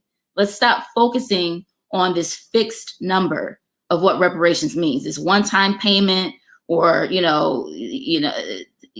let's just start really thinking about what would it mean to be the bank. I think that's the best way for us to think of it. How do we make ourselves the bank, right? If we want corporations to have to pay to play to do business in this country and to do business as an American country, as an American company internationally, what do they need to pay us? You know, annually, monthly, whatever we decide the terms are. And when we decide instead in terms of percentages, I think that's how we outsmart. That's the first step we can do to outsmart the tricksters who will come up with a way to put the money back into their pockets. So we don't have to worry about those things when we're not focused on a fixed number, but we're focused on a variable number of how we're going to get our money and make sure that we have that sustainability multi-generationally, if that makes sense. So let me say this. I don't agree with that variable thing. I want a fixed rate, right? Variable gives them too many options. And the reason why we need to call our number, I'm going to tell you why we call it a number. Okay, we got a number of people that's going to be watching, elected officials. We got Rico here, different people that's on reparation committees across this country. We have to say a number, and this is why. Okay, we just had Tulsa, 100-year anniversary of Tulsa, Oklahoma a couple of weeks ago. Some of the survivors who survived Tulsa, Oklahoma was interviewed. Okay, the city of Tulsa, Oklahoma only offered her $100,000. And they denied that. You see what I'm saying? $100,000. But when you go look at the research right now, Black Wall Street would have been worth about $3 to $5 trillion. Okay, we can't go in there playing with these people saying, "You tell me." Y'all just talked about it earlier. Why would you? That's like going in and saying, "Master, you tell me what I'm worth." I'm not with that. I'm doing my own research. I'm checking the numbers. I'm seeing it. And I want them to know this is what we want. So while y'all sitting there thinking about what reparations look like, this is what we want to see. If it's less or more, hey, we want to let them know what we want, because again, $100,000 is unacceptable to people in Tulsa, Oklahoma, who lost generations of wealth. They're saying $3 to $5 trillion, but I'm thinking like, man, it's probably more than that. If you really look at the value, what it brings to the culture, to our people, is priceless. But $100,000 I felt was very disrespectful, slap in the face to people who went through that. So again, we need to say a price. We need to have a number collectively, because again, it doesn't work if we got 20 different people saying this and that. Absolutely not. John, I apologize. I know this is your show. I'm gonna have to interrupt you, because again, you're going down that rabbit hole when I tried to help steer you in the right direction. We're talking about us treating ourselves. We are the bank, okay? When you go to your bank and you want a credit card, do they give you a fixed APR, or do they give themselves room to give a variable rate so that they can say, you know what? We had a hard 6 months. Let's just charge these guys like an extra 2% just because we feel like it. If we start taking on the mentality of these banks, right? We win. We absolutely win. We don't want them to have a fixed rate of what they pay us. We want it variable. If they sneeze in the wrong direction, if they cough something racist, I want us to be able to say, hey, we got that wiggle room to give them. We can collect an extra 2%. And I'm using that as a facetious example, right? But we need to start gearing our minds toward, we are the bank. We are the people who were owed a debt, right? If you're trying to get a mortgage on a home, who do you have to pay? You have to pay a bank. That is a debt owed to the bank. You do not own your home. You do not own your home until you pay off your debt to that bank. We are the bank now. I want us to focus on that. Does that make sense? It makes total sense, and that's what we're here for. We can agree to disagree, but again, the variable rate, if the bank is paying 10% because the economy is doing good and they making money, but what happens when they say, oh, it's 0%? There's not enough coming in, so now we'll give you 0% on this variable. I take the fixed amount, give me my money, let me move my people forward. I don't have time. I hear what you said, but I'm just telling you. I'm telling you, I want the fixed amount. I want to get it to my people. I want to get it in their pocket and let them start thriving. But we can agree to disagree, not start an argument. But Miss Tony was trying to jump in. Go ahead, Miss Tony, and jump in. I was just saying, I saw it go across that corporations are into trickery also, because they go bankrupt, they restructure, they can just sell it to their child under a different name. And I use an example. I grew up in Kentucky, and Philip Morris did cigarettes. They saw that cigarettes was going down a little bit. So they got into food, they got into sodas, they got into other areas where they can make their money. So I do believe we need to attack them. We also know that they may be 100 years ahead of us and bob and weave in a different direction. And I also want to agree with what Rico's saying is, when we focus on the money, we still got to do that both and other stuff, because I do lose focus. I'm a Gemini, and I'm not going to feel bad because I lose focus, because that means we might need to focus on something else too. And I give an example. When we build this, and I'm talking about the Black nation in San Francisco and beyond, we do need to worry about the education and mental health, financial literacy, because what they say, a fool and their money are soon parted. So, yes, focus on the money, but we need that plan A, B, C, D for when they pivot, we have to pivot or dismantle it all. Why not dismantle it all? I mean, how hard do we want to go to get our reparations? And we are big consumers. Quit being big consumers. I personally shop on 3rd Street. I can't get everything on 3rd Street. I shop on 3rd Street. I go to Fillmore when I can. Then I go other places. So it's more than just reparations. We also have to build our own nation. That's all. Definitely. Kadora, you wanted to say something, then Rico? We do have to build our own. I'm 100% for that. And then with that being said, also you have to, we really have to accept as a race that some of these people ain't gonna make it. I mean, I want to save everybody, but you know, people have really got to save themselves first. Yeah, we need people to get mental health, but some of these people, they don't want to listen, you know, and you can't lose yourself and lose what your purpose is and what you're supposed to be doing with your money, building an empire and changing our race, trying to save a few over here. I'll try my best, but guess what? You have to understand some of these people don't want to be saved. And you'll kill yourself trying to save them. And that's just a fact. You know, at some point we got to understand that some of these people ain't gonna make it with the reparations or not. They just not. So we just have to be willing to accept that some of them just don't want to do right. That's just it. Facts. Jamil, you wanted to jump in there, or Michaela? I couldn't see if she. Oh, nope. Oh, Yeah, Rico. in the education system, not everyone learns the same. So we already know the education system has disadvantaged us, especially as a people. And my thing is this: you need to consider different people have different learning styles. So if you don't understand how a person learns, you can't teach a person. So that's all I gotta say. Definitely. It's an open conversation, but Rico, go ahead, jump in there. I mean, I just have a question. So when do we address, okay, so we know that it's 2 conversations, right? And we got to have a conversation with the court, right? And we telling the court, hey, look, this is what we want, and we're not mentioning the mental health and all that stuff. So when do we have the conversation with Black America so that way we can keep folks focused? Do that come first, or do the court go first? I mean, it is a question I would like to know. Just people, Aisha, your thoughts on that?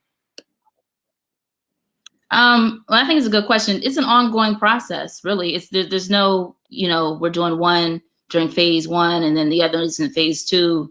It's about checking people as they say things that are silly, like every time they say something that has nothing to do with, cash reparations or anything that's a financial instrument that could help, forge our path forward and out of the complete mess that we're in right now. Anything that has nothing to do with, like, we just check it as soon as we hear it, whether you're at, the barbershop, whether you're at, on the elevator, whether you're waiting in line at a grocery store. As soon as you hear one of us say something like, oh, well, we need X, Y, and Z that has nothing to do with financial instruments that'll get them X, Y, and Z. You check them, you say why you're checking them, and however you need to do it, however you need to frame it is up to you. I make sure that I read the room. Sometimes I don't read the room so well, and I just get straight to the point. So that's something I'm working on. But Rico, you sound like the person who is very good at, figuring out how someone wants something to be packaged for them so that it's palatable for them. And you do that. But it's always going to be an ongoing process. People who are writers, if you're a writer, you know that writing is all about rewriting. So if you put your mind in that place, just always know that you're going to constantly be, correcting bad behavior or behavior that's been conditioned that way on purpose by people who wanted them to be talking like that, So I agree. With Black people, this was in slavery. So it's an ongoing process from people in your family, people in your friend group, people in your circle. It's almost a day-to-day thing that you see people saying things that probably don't know or should know. So it is ongoing. But as far as for white people, I know you mentioned it earlier, John, about they don't understand. How do we explain to them? I'm not explaining shit to them. I'm just telling you right now, they don't want to understand. I work with them And it's not our job. People have been saying this, it's not our job to educate white people on racism. If they don't know what racism is and they don't want to hear, oh well, they can go read books just like us. But I won't be explaining nothing to any of them. So they don't even come ask me stuff, because they could probably look on my face like I'm not going to ask her nothing. I'm just concerned about Black people, that our ancestors built this country up and they have benefited from it. And I'm not explaining shit to them. They can go Google or figure it out for themselves. That's why I am with this for white people. Enrico, it is an ongoing conversation. One of the gifts of this pandemic is we're able to talk to each other more. So we need to just have some plans, get together, have forums. Because, we all Black folk don't think alike. Like in my family, like just my brother and sister and I, we don't think alike. My children, we don't think alike. So we just need to get some points together, some talking points, some bottom line consensus, and build on that. Because it's an ongoing fight, the young folk, the older folk. So it's intergenerational. This is an intergenerational fight. And it might not happen in my lifetime, but I'm willing to put the work in, because I am a great-grandmother, y'all. I know I don't look like it, but I'm a great-grandmother. So I got to put the work in for my great-granddaughter, for my grandsons, for my children. My mom put the work in for me. She moved this ball up a hill, So it's ongoing. The fight doesn't end. We came here fighting, so we're not gonna stop fighting. And we gotta quit fighting amongst ourselves, though. That we gotta work on that. Most definitely. And I think that's a good point. And that's what this Sunday conversation is, just to kind of kick off the conversation. Rico's doing his part. He's part of the San Francisco Reparations Committee. We have another few other people that's watching that's on that committee. And this is how the conversation starts, but it starts with leadership too. And this is why it's important to kind of see what this picture frame looks like. You know what I mean? It's hard to see the picture when you're in the frame. Black folks, we in the frame right now, right? So we got to think outside of the box. And, everybody has a good point here. And again, it's not here to debate and say you're wrong or this wrong. It's just really to kick the conversation to figure out where do we come, because I'm a believer in the art of thinking. The smartest warrior always wins. And again, we only have so many wins left in us as a culture, as a people, because we're steadily getting wiped out in all aspects in this United States of America. So we got to just be strategic. We got to think there's no rights or wrongs, but we got to make sure that when we sell this, so the picture frame, we can see it. Our young people come below us can actually see it. We don't want to get stuck in the frame. And right now, I think across this country, we're stuck in the frame, so we can't see what it looks like. And I'm glad everybody's here to talk about it, get these different points out. People are taking notes. And again, as community, how do we bring the communities together? Talk with our elected officials, talk to these committees, and make sure that we are represented across the board, because what reparations look like in San Francisco or California might look different to somebody in Texas or Louisiana or Arkansas. But again, at least if we have the conversation, people taking the notes, we can really start picking. We know money is number one, and I'm gonna keep pushing that because I'm tired of people saying, "Oh, well, you're getting this and that." Money is definitely the impact, but we also want to think across the board. And I think Rico brought it up earlier, and a couple other people. The tax break in America is where we need to really make sure that that is a part of that settlement. Okay, personal payroll taxes, exempt taxes federally across the board, state and federal. Business tax. Okay, we get in these businesses and 90 times we get impacted by taxes. And I think that's some of the leverage that we could get a part of reparation, because again, there's going to be a number amount that they're going to achieve or want to agree to. And that's why we got to use these different other things to pull to help with reparation. And that's why I was saying, if it's removing the student debt from our people, having free colleges, things of that nature, free payroll taxes. I mean, Jamil, he has a business. Wouldn't you be nice to be able to sell your equipment and your products and not have to worry about sales tax or payroll tax? I mean, that's a big equity thing for businesses that we get impacted by. So that's all. I just want to throw it out there to make sure that we're thinking holistically, but definitely cash part. I'm 100% with everybody. That's the first thing. But we also need to make sure the language in there, in these bills and these legislative process, also includes certain things that definitely will impact our futures, generationals for a long time in front of us. So just wanted to make sure we hone in on that as well. I want to add one thing that Kadori said many times about everybody ain't gonna make it. That's true, but I'm not willing to leave people behind, because you never know. Somebody might get their stuff together and they're the leader. We don't know who is going to really lead us out of this. So I don't care where they are right now. I'm into that harm reduction. I'm going to meet them where they are. And I'm not saying it's unrealistic. I have a philosophy degree. the lifeboat theory, everybody ain't gonna make it. But I'm not willing to throw my hands up against anybody. It's people I really can honestly say I don't like. I'll sit across the table with them because the goal is bigger than me. My ego is not that big. And if somebody has a big ego, I deal with that too and keep it moving. But I'm not willing to leave people behind at this time. I might get there, but that's just not me. I don't want to leave them behind either. And I'm just going to counter that really briefly by saying that, you know, Harriet didn't stop her operation because one Negro couldn't get on pace. All right. So for me, you know, there's an opportunity cost involved in caring for everybody at the expense of everybody else who's in lock and step and ready to move forward. So I just want to make sure that we have that balance. And I'm with Kadori. I'm not here to meet anybody where they're at. You know, if it means that it comes at a high expense. If I can't persuade them within, let's say, 6 minutes or whatnot, then I'm moving on. I'm going to go to somebody else who wants to get on board and wants to get this done. I'm not going to spend this time. I'm not going to sit here and spin my wheels with somebody who must be mentally insane if they want to talk about other things besides.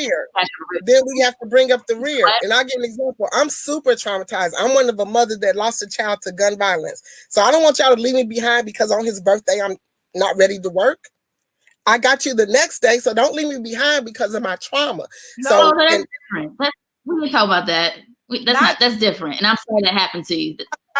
Thank you. Who are killing black people every day. That type of mentality. There's a mentality when you go out and you kill your black brother, your black sister, but you got white people over here killing black people. Why ain't you going over there after them? That's my whole thing. Mentality of people like that, like their mindset is already fucked up. So you can't too much. I'm telling you, I'm a nurse. I see stuff different than other people see it. I know you got your profession, everybody got their own, you see different things, but it's different when you see stuff on a certain end and you know these people, they don't want to be saved. They're destructive. They'll destroy everything you got. And if you're around them trying to save them, guess what? You may get taken out with them. So that's what I'm talking about. I'm talking about you, sister, having a mental break. My condolences to you for your son. I lost a son too, not to gun violence, but to a motorcycle accident. So I feel your heart. I'm not talking about somebody like you or somebody who really have mental problems. I'm talking about these degenerates who are amongst us that's really, as fast as we fighting to move ahead, they're fighting faster to pull us back. You know, those are the people I'm talking about. John, is it okay? I hear y'all, but I disagree. I ain't leaving my people behind. I don't care where they at, how bad they are. No, John.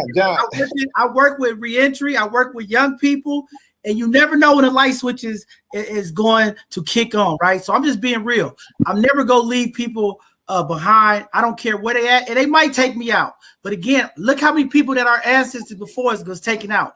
Somebody got to be willing to put their life on the line. We got this violence in our community. I'm putting my life on the line. So if it me trying to help one of these young people, they go turn around and shoot me in the back of my head and kill me, I'm willing to take that. But we can't leave our people behind because I'm one of those. Hold on, Rico, hold on a second. I'm one of those people who went through a time in my life that I wasn't all right. What happened if my mentors and the people who connected with me didn't stay there and work with me? Y'all wouldn't have John Henry today. Okay. So I know you're not saying that, but I want to make sure that the work. Let's keep it funky. Like John Farrell, let's keep it funky. What she's talking about. I know what she's talking about. What Kadori's talking about are people. Hold up. What she's talking about are black people who are predators in our own goddamn community. But when it's time to get buck with white people who kill black children in our community, when it's time to get buck for white cops and Asian cops who kill our own people, these people, you know, they're not available to be just as buck with them. No, I'm not bringing their little trifling asses with me. They can stay where the hell they are. That's the ones I'm talking about, sister. You got it. That's what I'm talking about. I'm going to work with them too, and I'm bringing consciousness up. We're going to get them. They just confused. They just don't have the education or the information. Part of this change is waking the level of consciousness within us. I'm not quitting on none of them. The little shooter out there, little Ray that's shooting Pookie, I'm still going to work with him because I know at some point, if I continue to work with him, his level of consciousness is going to wake up.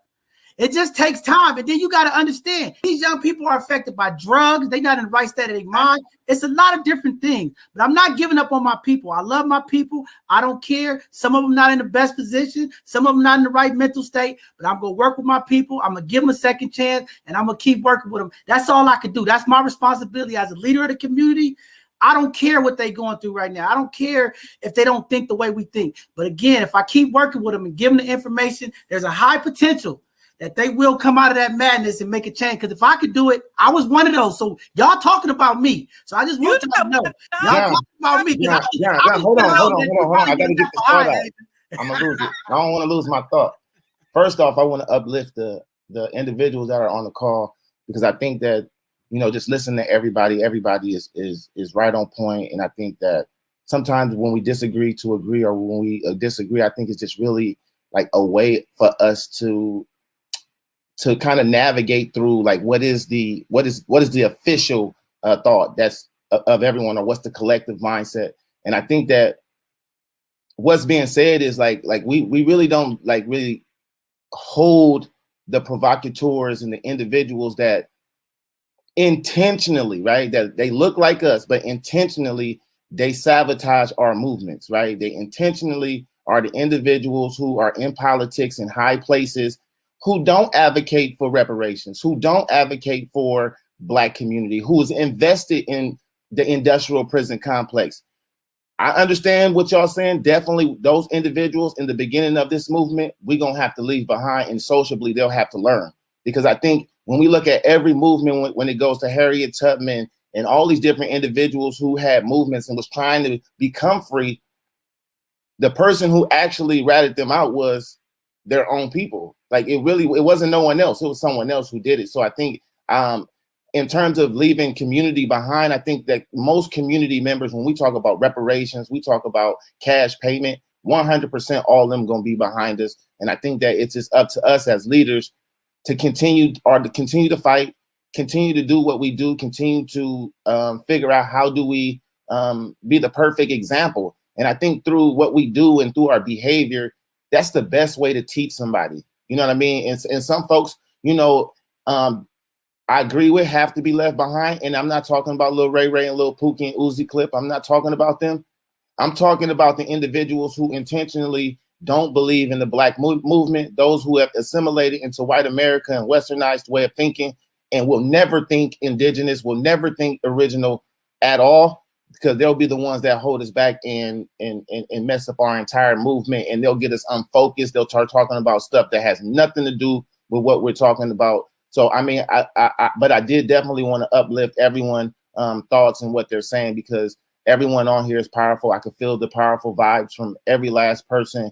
And I just wanted to uplift you all and let you know that look what people of color or Black people or indigenous people, original people of the land, and look what we can do when we all come together and have productive conversation. Like, literally, if someone was writing this down, we would already have a package in this one conversation. So I think like sometimes we kind of talking and me personally, I like to have a growth mindset and making sure that I'm really listening to what each person is saying.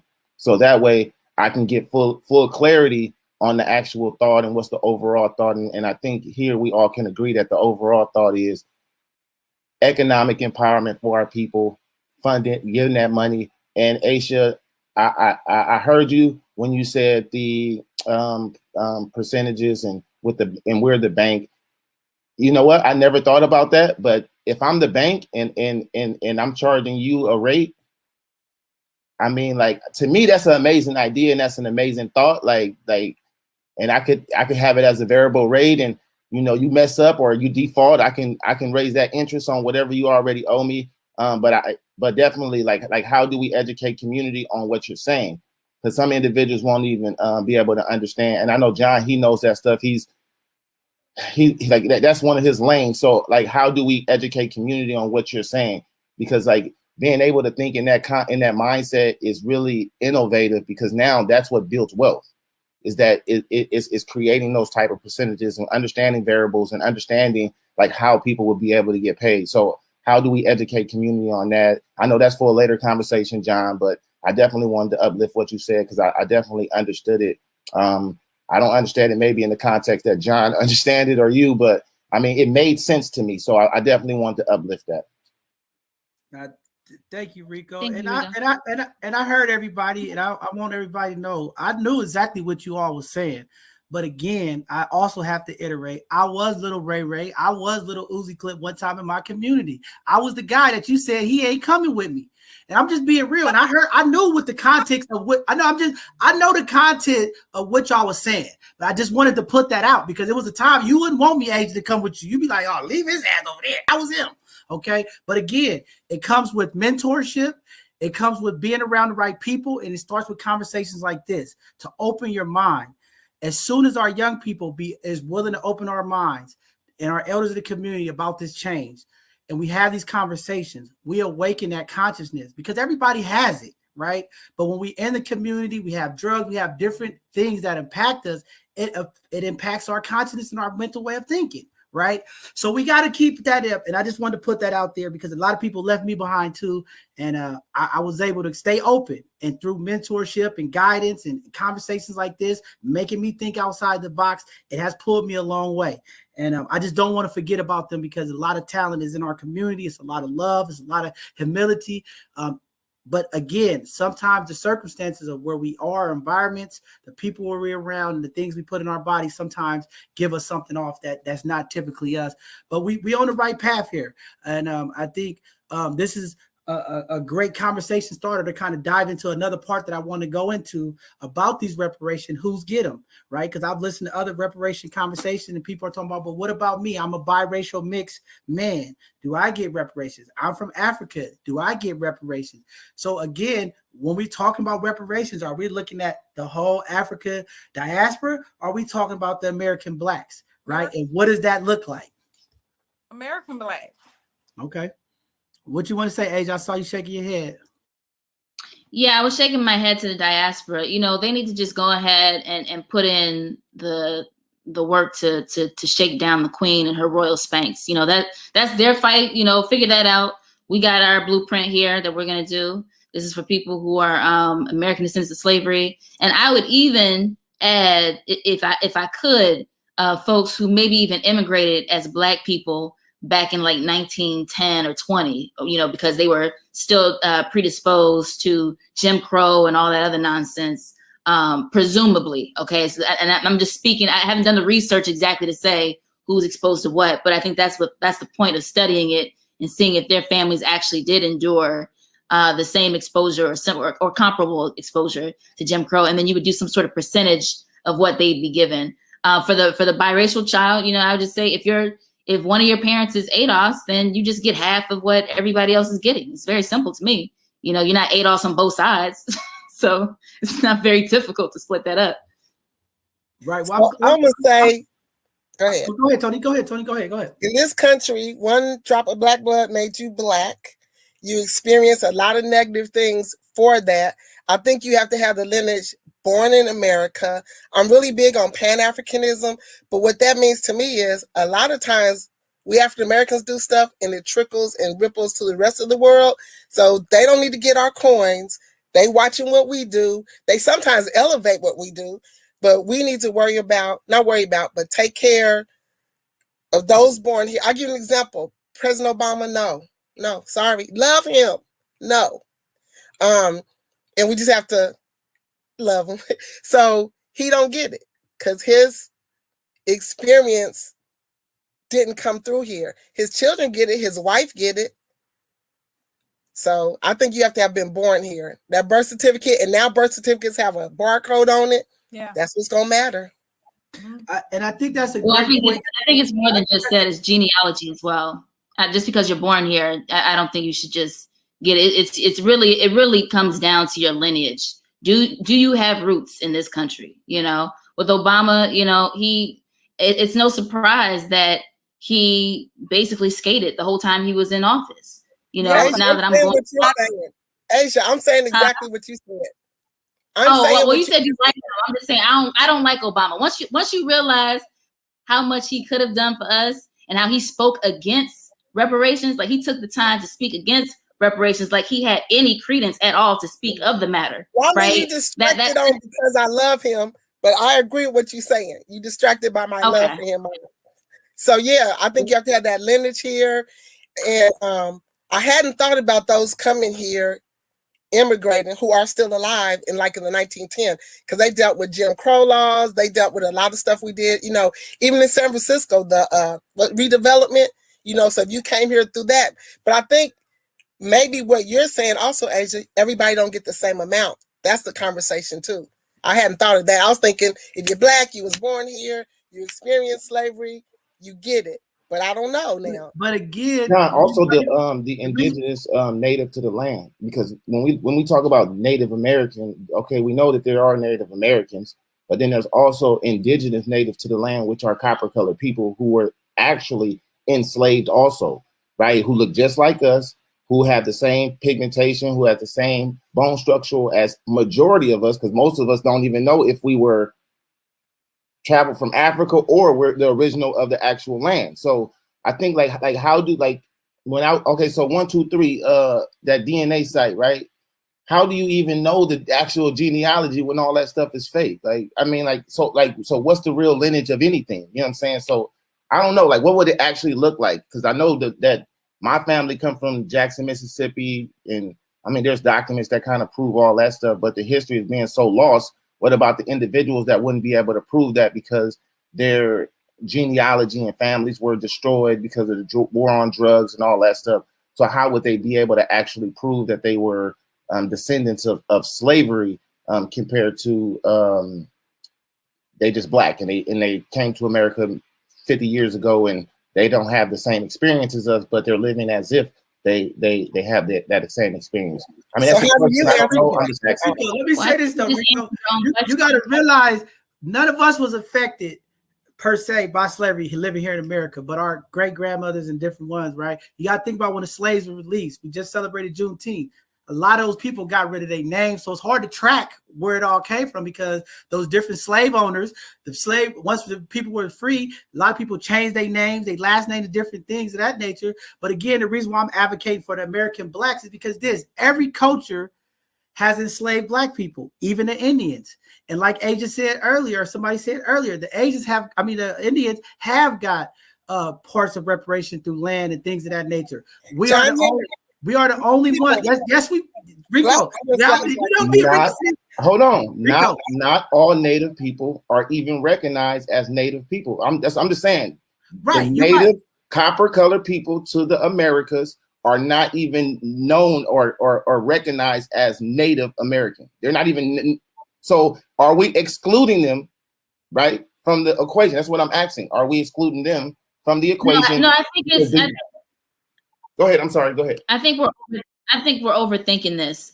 What we need to focus on is what would your experience have been had you been a descendant of a people who were so brutally disenfranchised in the 1800s and prior to that, right?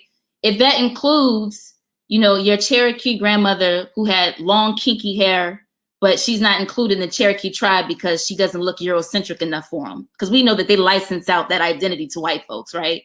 So if that includes her, then you get reparations, because she had to deal with, and her descendants presumably had to deal with what it means to be Black in America and not even be entitled, not even get the allotments of being Native and indigenous to this land because you are Black, right? So I think that it doesn't have to be a situation where it's like, well, if I can't say, exactly what plantation, my family comes from, then there's no reparations. If you can go back to let's say 60 something in this country, I'm not worried about that person getting money without being able to say, well, this is the exact plantation. I'm talking about the people who came here 10 years ago, 40 years ago, 60 years ago. You ain't getting shit. It's just very simple with that. And these are the people who are arguing against us.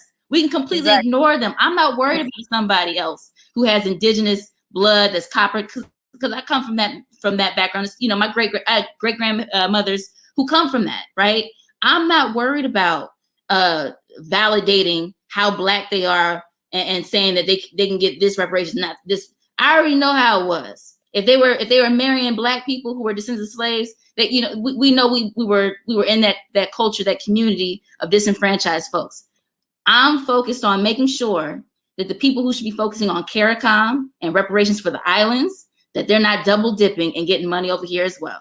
Because once we get our reparations, they're going to try and get their, if we allow them to piggyback, if we allow the Kamalas to piggyback what's owed to us here, they will take that money and they will go to the Caribbean, and they will replicate the process and get more money. You see, I'm not worried about, you know, the brothers and sisters who are like, you know, I'm Native, Indigenous, blah, blah, blah. You're like, nigga, just say you Black. Like, you know, I'm not worried about them.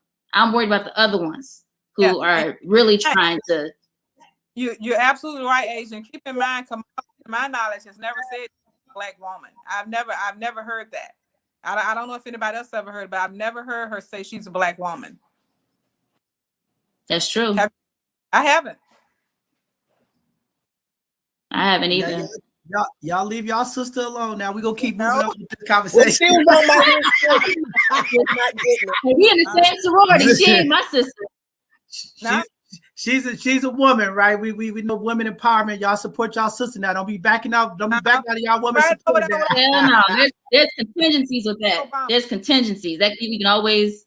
So same count with Obama. Same. So count. we get a little off here, but we're about to get close to wrap it up because we get close to the end of the time today. But I think you know, this was a great conversation. It's a great starter for where we need to be going as community. As we start working out of this, because it can get complicated, how to put this process together, how to really advocate and make sure that all that needs to be represented by these reparations are. It's a lot of work, and Rico is up to the task, and I know it's a bunch of people on that committee, and I'm glad some of the people on that committee is getting you know, educated and getting information. I know Rico have a wealth of information, but again, you know, we don't want to be advocating for co-op opportunities. We don't want to be advocating for assistance, right? We want to talk about ownership. We want to talk about owning businesses. We want to talk about generational wealth and making sure that these cash payments does that. You know, here in San Francisco, you know, when they talk about the monies that they don't have and they can't afford it, I seen somebody in the chats earlier talking about corporations being bankrupt or different things. If we ask what we want, I mean, it's hard to look at the overall what the impact would be. But I just want to talk specifically right now for myself and Rico and some of the San Franciscans here. Okay, we have about 5% or less of Black folks in San Francisco. Okay, and our mayor just unleashed her budget. I think it's $14+ billion. There's enough funding there to take care of 5% of Black San Franciscans with $2.5 million if we made all 54 of the departments out of their budget and things of that nature. So when they tell us that they don't have the funding or they would go bankrupt for paying reparations, I think it's BS.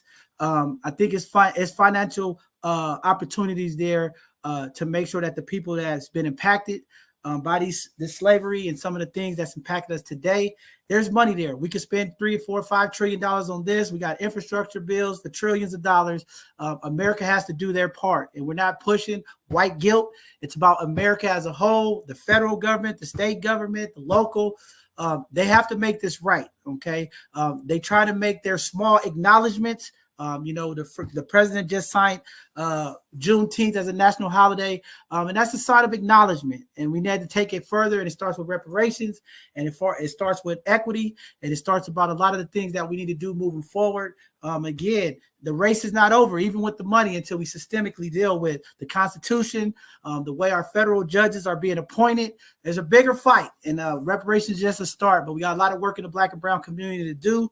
And we're going to keep doing it, and it starts with conversation starters like this, and it takes community leaders and people to stand up to start working to do this. So with that being said, I'm gonna pass it on to Rico, and then we're gonna go ahead and get some last minute words from everybody before we close out today's segment. We will be having a follow-up to this because I want Rico to come back and some of the people from the commission that are working on it. I know it's going to take a long time, but kind of give some of that insight of what the conversations are looking like. I know it's going to be certain restrictions and things that he can't say, but I want to kind of see what is that looking like, that body of work. I've joined a couple of the first meeting But what does that body of work look like? Because, it's still going to be a lot of questions that's going to still have to be answered.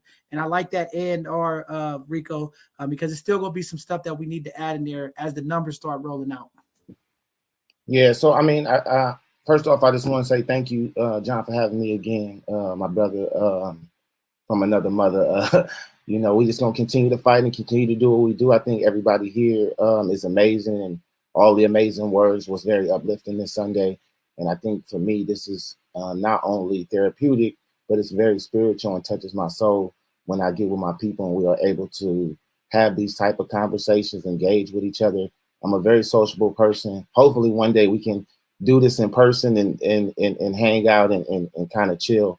But definitely when it comes to the task force, my number one goal is economic empowerment. And, I'll probably be the person who get the most slack or whatever. But at the end of the day, I'm a fighter and I'm going to say what I'm going to say. So I'm 100% locked in on financial empowerment and economic empowerment. Also, I just want to tell everyone, watch all the reparation task force. There's one for California. There's one they're doing a study also nationally. So just kind of keep your eyes on some of that stuff. So that way we're aware of who are these people who are doing the study, who are the people who are making these decisions. I've looked at a couple of the task force and I know a couple of the names on it. And those are the people that we kind of need to leave behind. They're the ones who's been doing this work for many, many, many moons, and they were the sellouts, and they were the ones who led certain movements, and our people still haven't progressed. So I just want to definitely let everybody know, just kind of follow some of that stuff. So that way, if we need to rally and create our own movement outside of their movements, create our own hashtags, reparations hashtag, and we uniting each other. I think that's going to be important moving forward, because they go get those Black folks who agree with them, and they already got their pre-agenda and create a task force, and then all of a sudden they're rolling out something a year later, and they're the voice of us. So I think that we just got to be aware of that. Also, the race isn't to the swift nor to the strong, but those who can endure. If we continue to endure this race, possibilities become endless. Thank you, John. Both sides of the conversation is definitely going to be the BET, the new BET of Black media. I just want to be the TED Talk of Black media. I don't want to be BET. I just want to be the TED Talk. That's powerful stuff. Definitely, Rico, drop some of that information in chat so we can get it out to community to follow those. I got a couple of links, but yeah, you can get that information so we can put it up there. Asia, before you speak next, can you please put the book information, because we want to make sure we share that with the community, get it out there. It was a couple of books you talked about. If you could put those in the chat so we can get it out to the people. And then I'm going to pass it to you so you can go ahead and give your parting words about reparations and what you think we have to do moving forward for the community. Thanks again, John, for having me here. And thank you guys on the panel for joining us. I think this has been a very productive conversation. We're getting to the particulars of what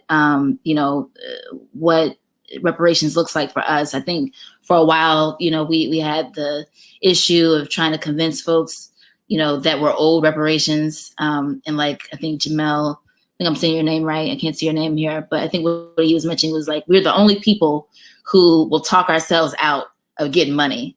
And so I like that, here we're all, we're on the same accord as far as what the priority is. The priority is cash reparations, whether you decide it's cash reparations over everything else or cash reparations. And also, as Rico was saying, or what have you, at least we've, budged closer to getting to that same objective. And so also, what I want to say is that, moving forward, let's try and, again, shift gears. I don't know how I'm going to be able to speak on this intelligently or to bring it to a level that people will understand when I say that I want us to start thinking of ourselves as a bank. That to me is everything. Once we can determine that, well, first off, I think it would have involved, Miss Queenan, and I apologize. I just got stuck on calling you Miss Queenan. If we can, raise the self-esteem of our people, I think that is the first step to helping them realize what does it mean to treat yourself as a bank who can say, we require variable rates and we will raise interest rates or lower interest rates if certain contingencies are to happen, right?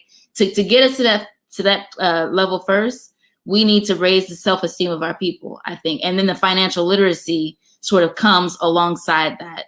And so, you know, I don't want to be long-winded, but again, I want to reemphasize, if you're interested, you can Google Charlie Munger's PDF. It's not in print form. I think it's like several hundred pages long, but it's worth it. And there's some pictures there and there's some humor there. But Charlie Munger, again, is Warren Buffett's right-hand man or he was until recently for Berkshire Hathaway. I believe the book is titled Poor Charlie's Almanac or something like that, which is basically a spin-off of how Benjamin Franklin did his book. And he's a very big fan of Benjamin Franklin. But anyway, it's a nice holistic way, if I will say, of internalizing and actually intellectualizing what is wrong with our current system of government and finances, what have you. And again, it all goes down to incentives, where our incentive structure is so messed up. And so we as Black people, once we recognize that, for example, you know, a lot of these government agencies don't have an incentive to fix any of the things that they're there to fix because they want to keep their job, you know, then we can start, saying, well, how do we incentivize, you know, our future leaders into doing right by Black people and people, you know, beyond Black people, right? Well, if you change the incentive structure, if you say, okay, well, instead of, my apologies, that's my alarm. Instead of, you know, being in office and being allowed to get paid, you know, just to sit on your hands for, you know, 4 years or whatnot, how about, you know, maybe you get paid and there's a reassessment of how well you're doing, you know, within 6 months of being in office, instead of just trying to wait to the re-election time to kind of say you're going to do something to, you know, to get things going, which is what we're seeing with Governor Newsom, I believe. You know, he's so afraid of the recall that, you know, I believe he's trying to really push his reparations thing, but I don't think he has any intentions of seeing that through, especially since he didn't show up in person to that meeting, which I showed up for virtually. He had a previously recorded a statement for our meeting. So, but anyway, I digress. So the Poor Man's Almanac, I believe, or Poor Charlie's Almanac, I believe that's what it's called. You can get it as a PDF. It's not in print. It's by Charlie Munger. The other one would be The Richest Man in Babylon. I forget the name of the guy who wrote it. It's very thin, easy read. You can read it if you're just waiting for, you know, your flight to take off or something like that. And then From Here to Equality by Dr. William Darity. Definitely an important read so that you can combat all the counter arguments if you're interested in combating those arguments as far as like why we're owed reparations. And I'm with is it Kandori? I'm with Kandori on the fact that I will not go back and forth with white people anymore. There's just an opportunity cost, and my opportunity cost is I feel like, you know, I age too rapidly if I have to keep talking to these people who don't care about my people. They don't care about me. So why am I spending my wills, you know, just trying to educate them? So, but anyway, thanks for having me here. And I'd like to do this again sometime. Yeah, thank you. You available? You always welcome to come to any of our conversations. Check out our website.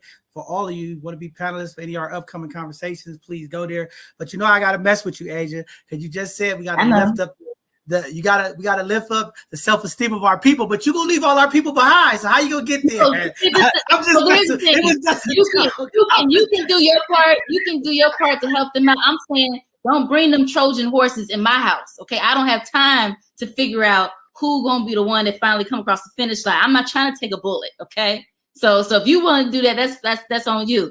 I already know what my limitations and boundaries are. So I appreciate you being able to do what you do. I was just giving you some smoke. That's all. I was messing with you. It was all out of love. But with that being said, we'll move on to Kadora. You want to give out your closing words and what you Yes. Thank you, John, for having me. And I just I appreciate everyone on the panel today. Everyone has really brought more knowledge to me than I had. I'm leaving with more than I came, so that's a good thing. I just believe that the money is number one, because once you get the money, you can decide what you want to do with everything else. Black people all over this country should be making their list out now for whatever amount it's going to be, what am I going to do, prioritizing what can make their lives better and turn it around from what we're going through right now. That's an individual choice that everybody has to make. But I look forward to reparations. I've been working since I was 16.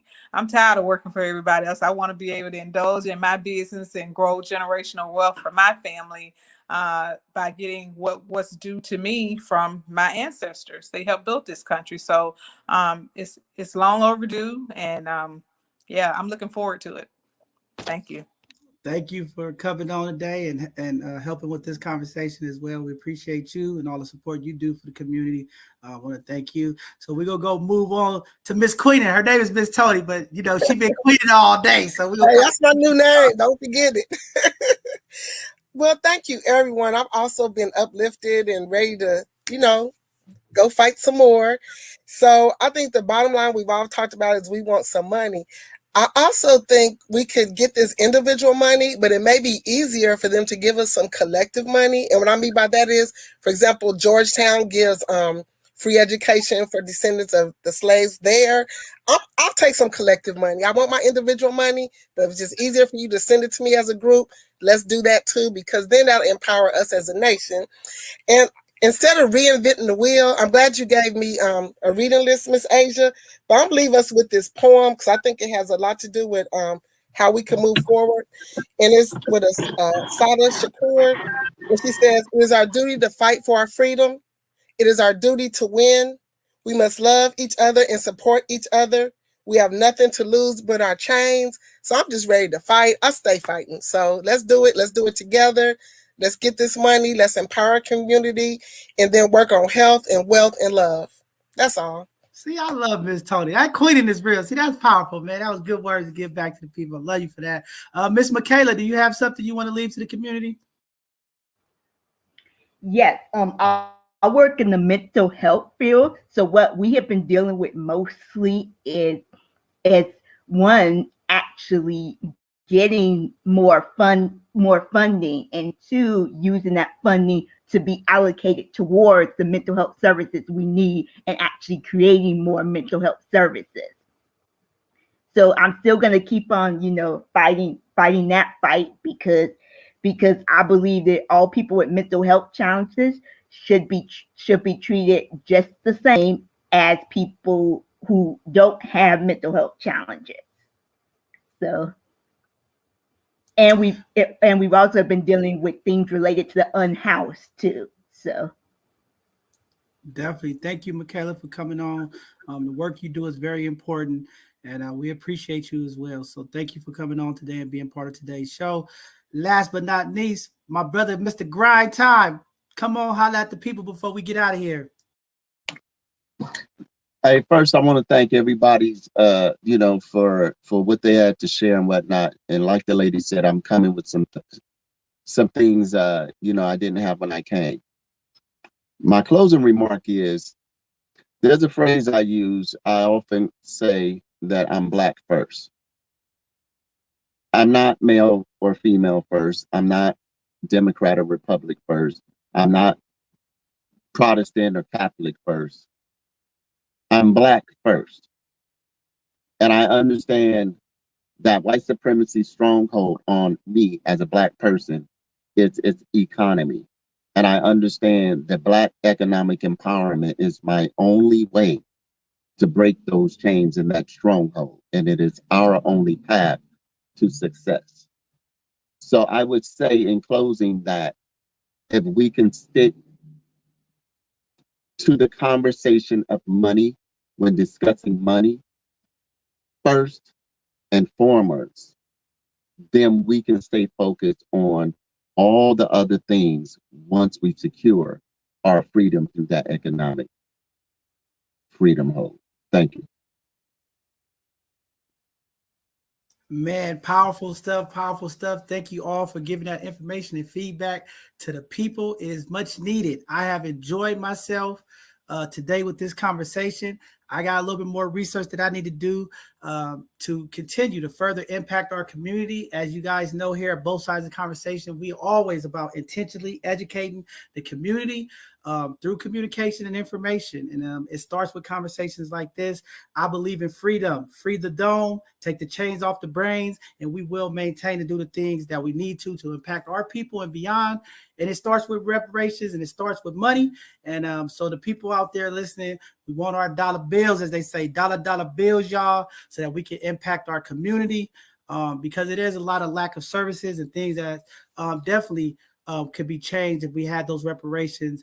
And it's a good gesture to go ahead and start thinking about it and keeping these conversations. We're going to continue to pray and support for Rico and the Reparations Committee in San Francisco as they begin doing their work. Because for whatever reason here in the West Coast, we seem to be the people who kick off the chain. So I hope we get it right here in California. We hope this model will definitely impact and empower our community economically, so that as our model be used across this country, we can get some true justice. I don't know if we ever going to be equally whole, but I know they say make them whole, but I don't always agree with that comment. But again, I think it's a great start to building some wealth for our community, removing some of this debt, because I believe the true slavery of today that's impacted our people is debt. So we are not free until we can remove that debt. And it starts with economical empowerment, which everyone talked about today, the monies. Once we get the monies, we can remove some of this debt. We can remove some of our mental health. We can remove some of this gun violence. We can remove some of the things that have impacted us as a community as we get this funding. So with that being said, thank you all for tuning in.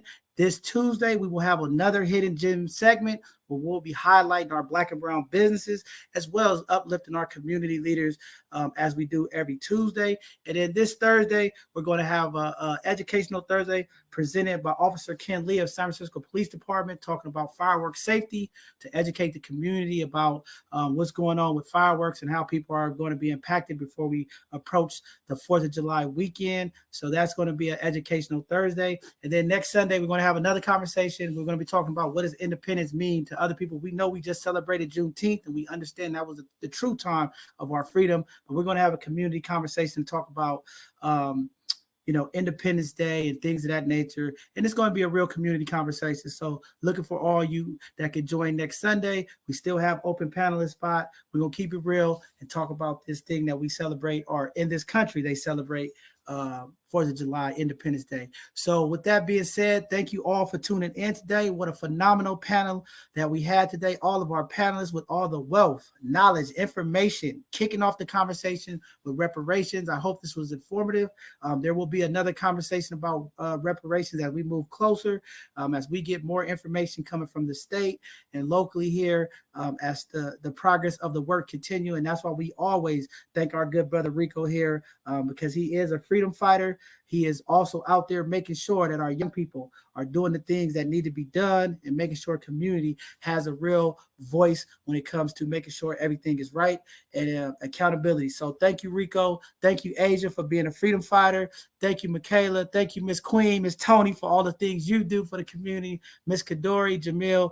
We just go keep pushing this Black love, Black power, all power to our people and to all people. But it starts with us. We make the change. We change the game. So let's do it, y'all. Let's be very inspirational and influencers to the rest of the people of this so-called United States of America. With that being said, good evening.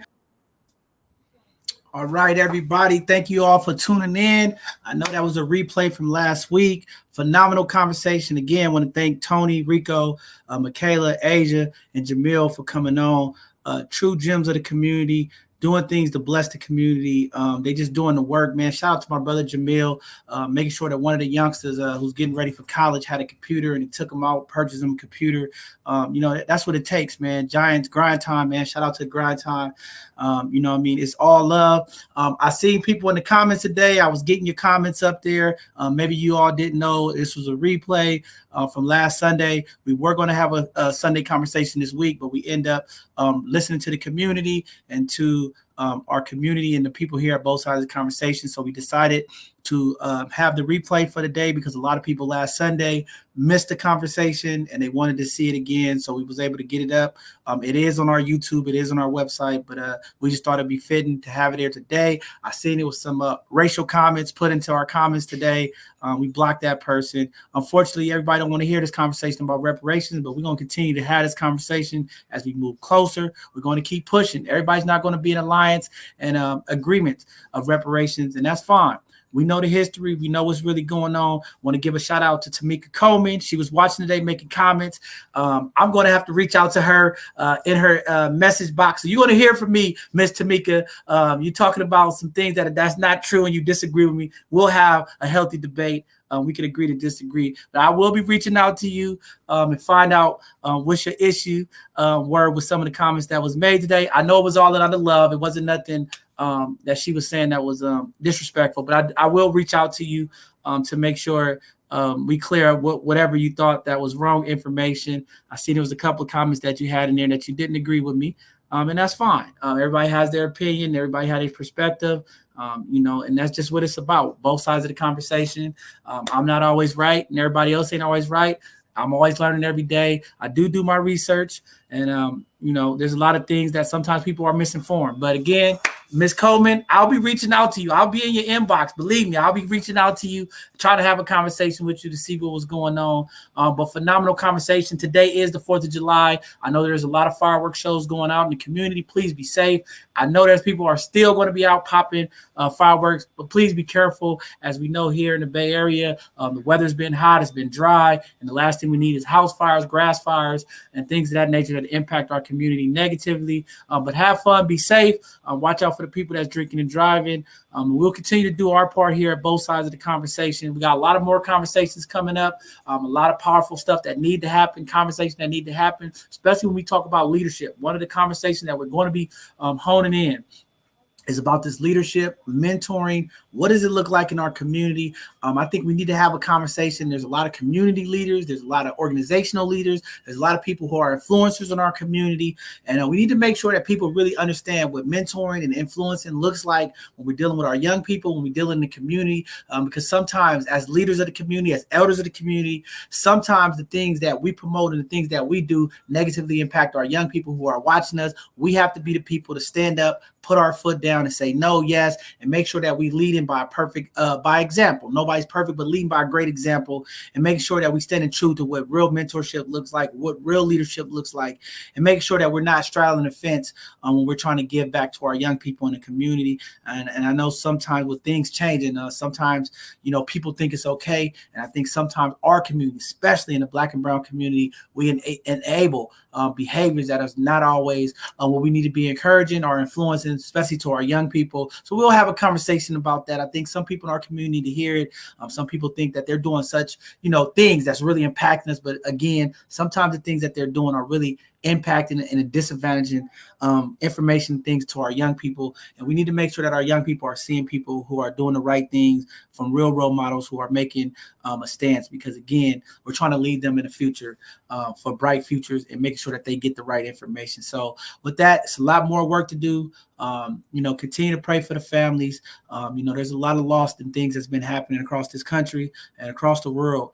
There's refugees in different parts of the country.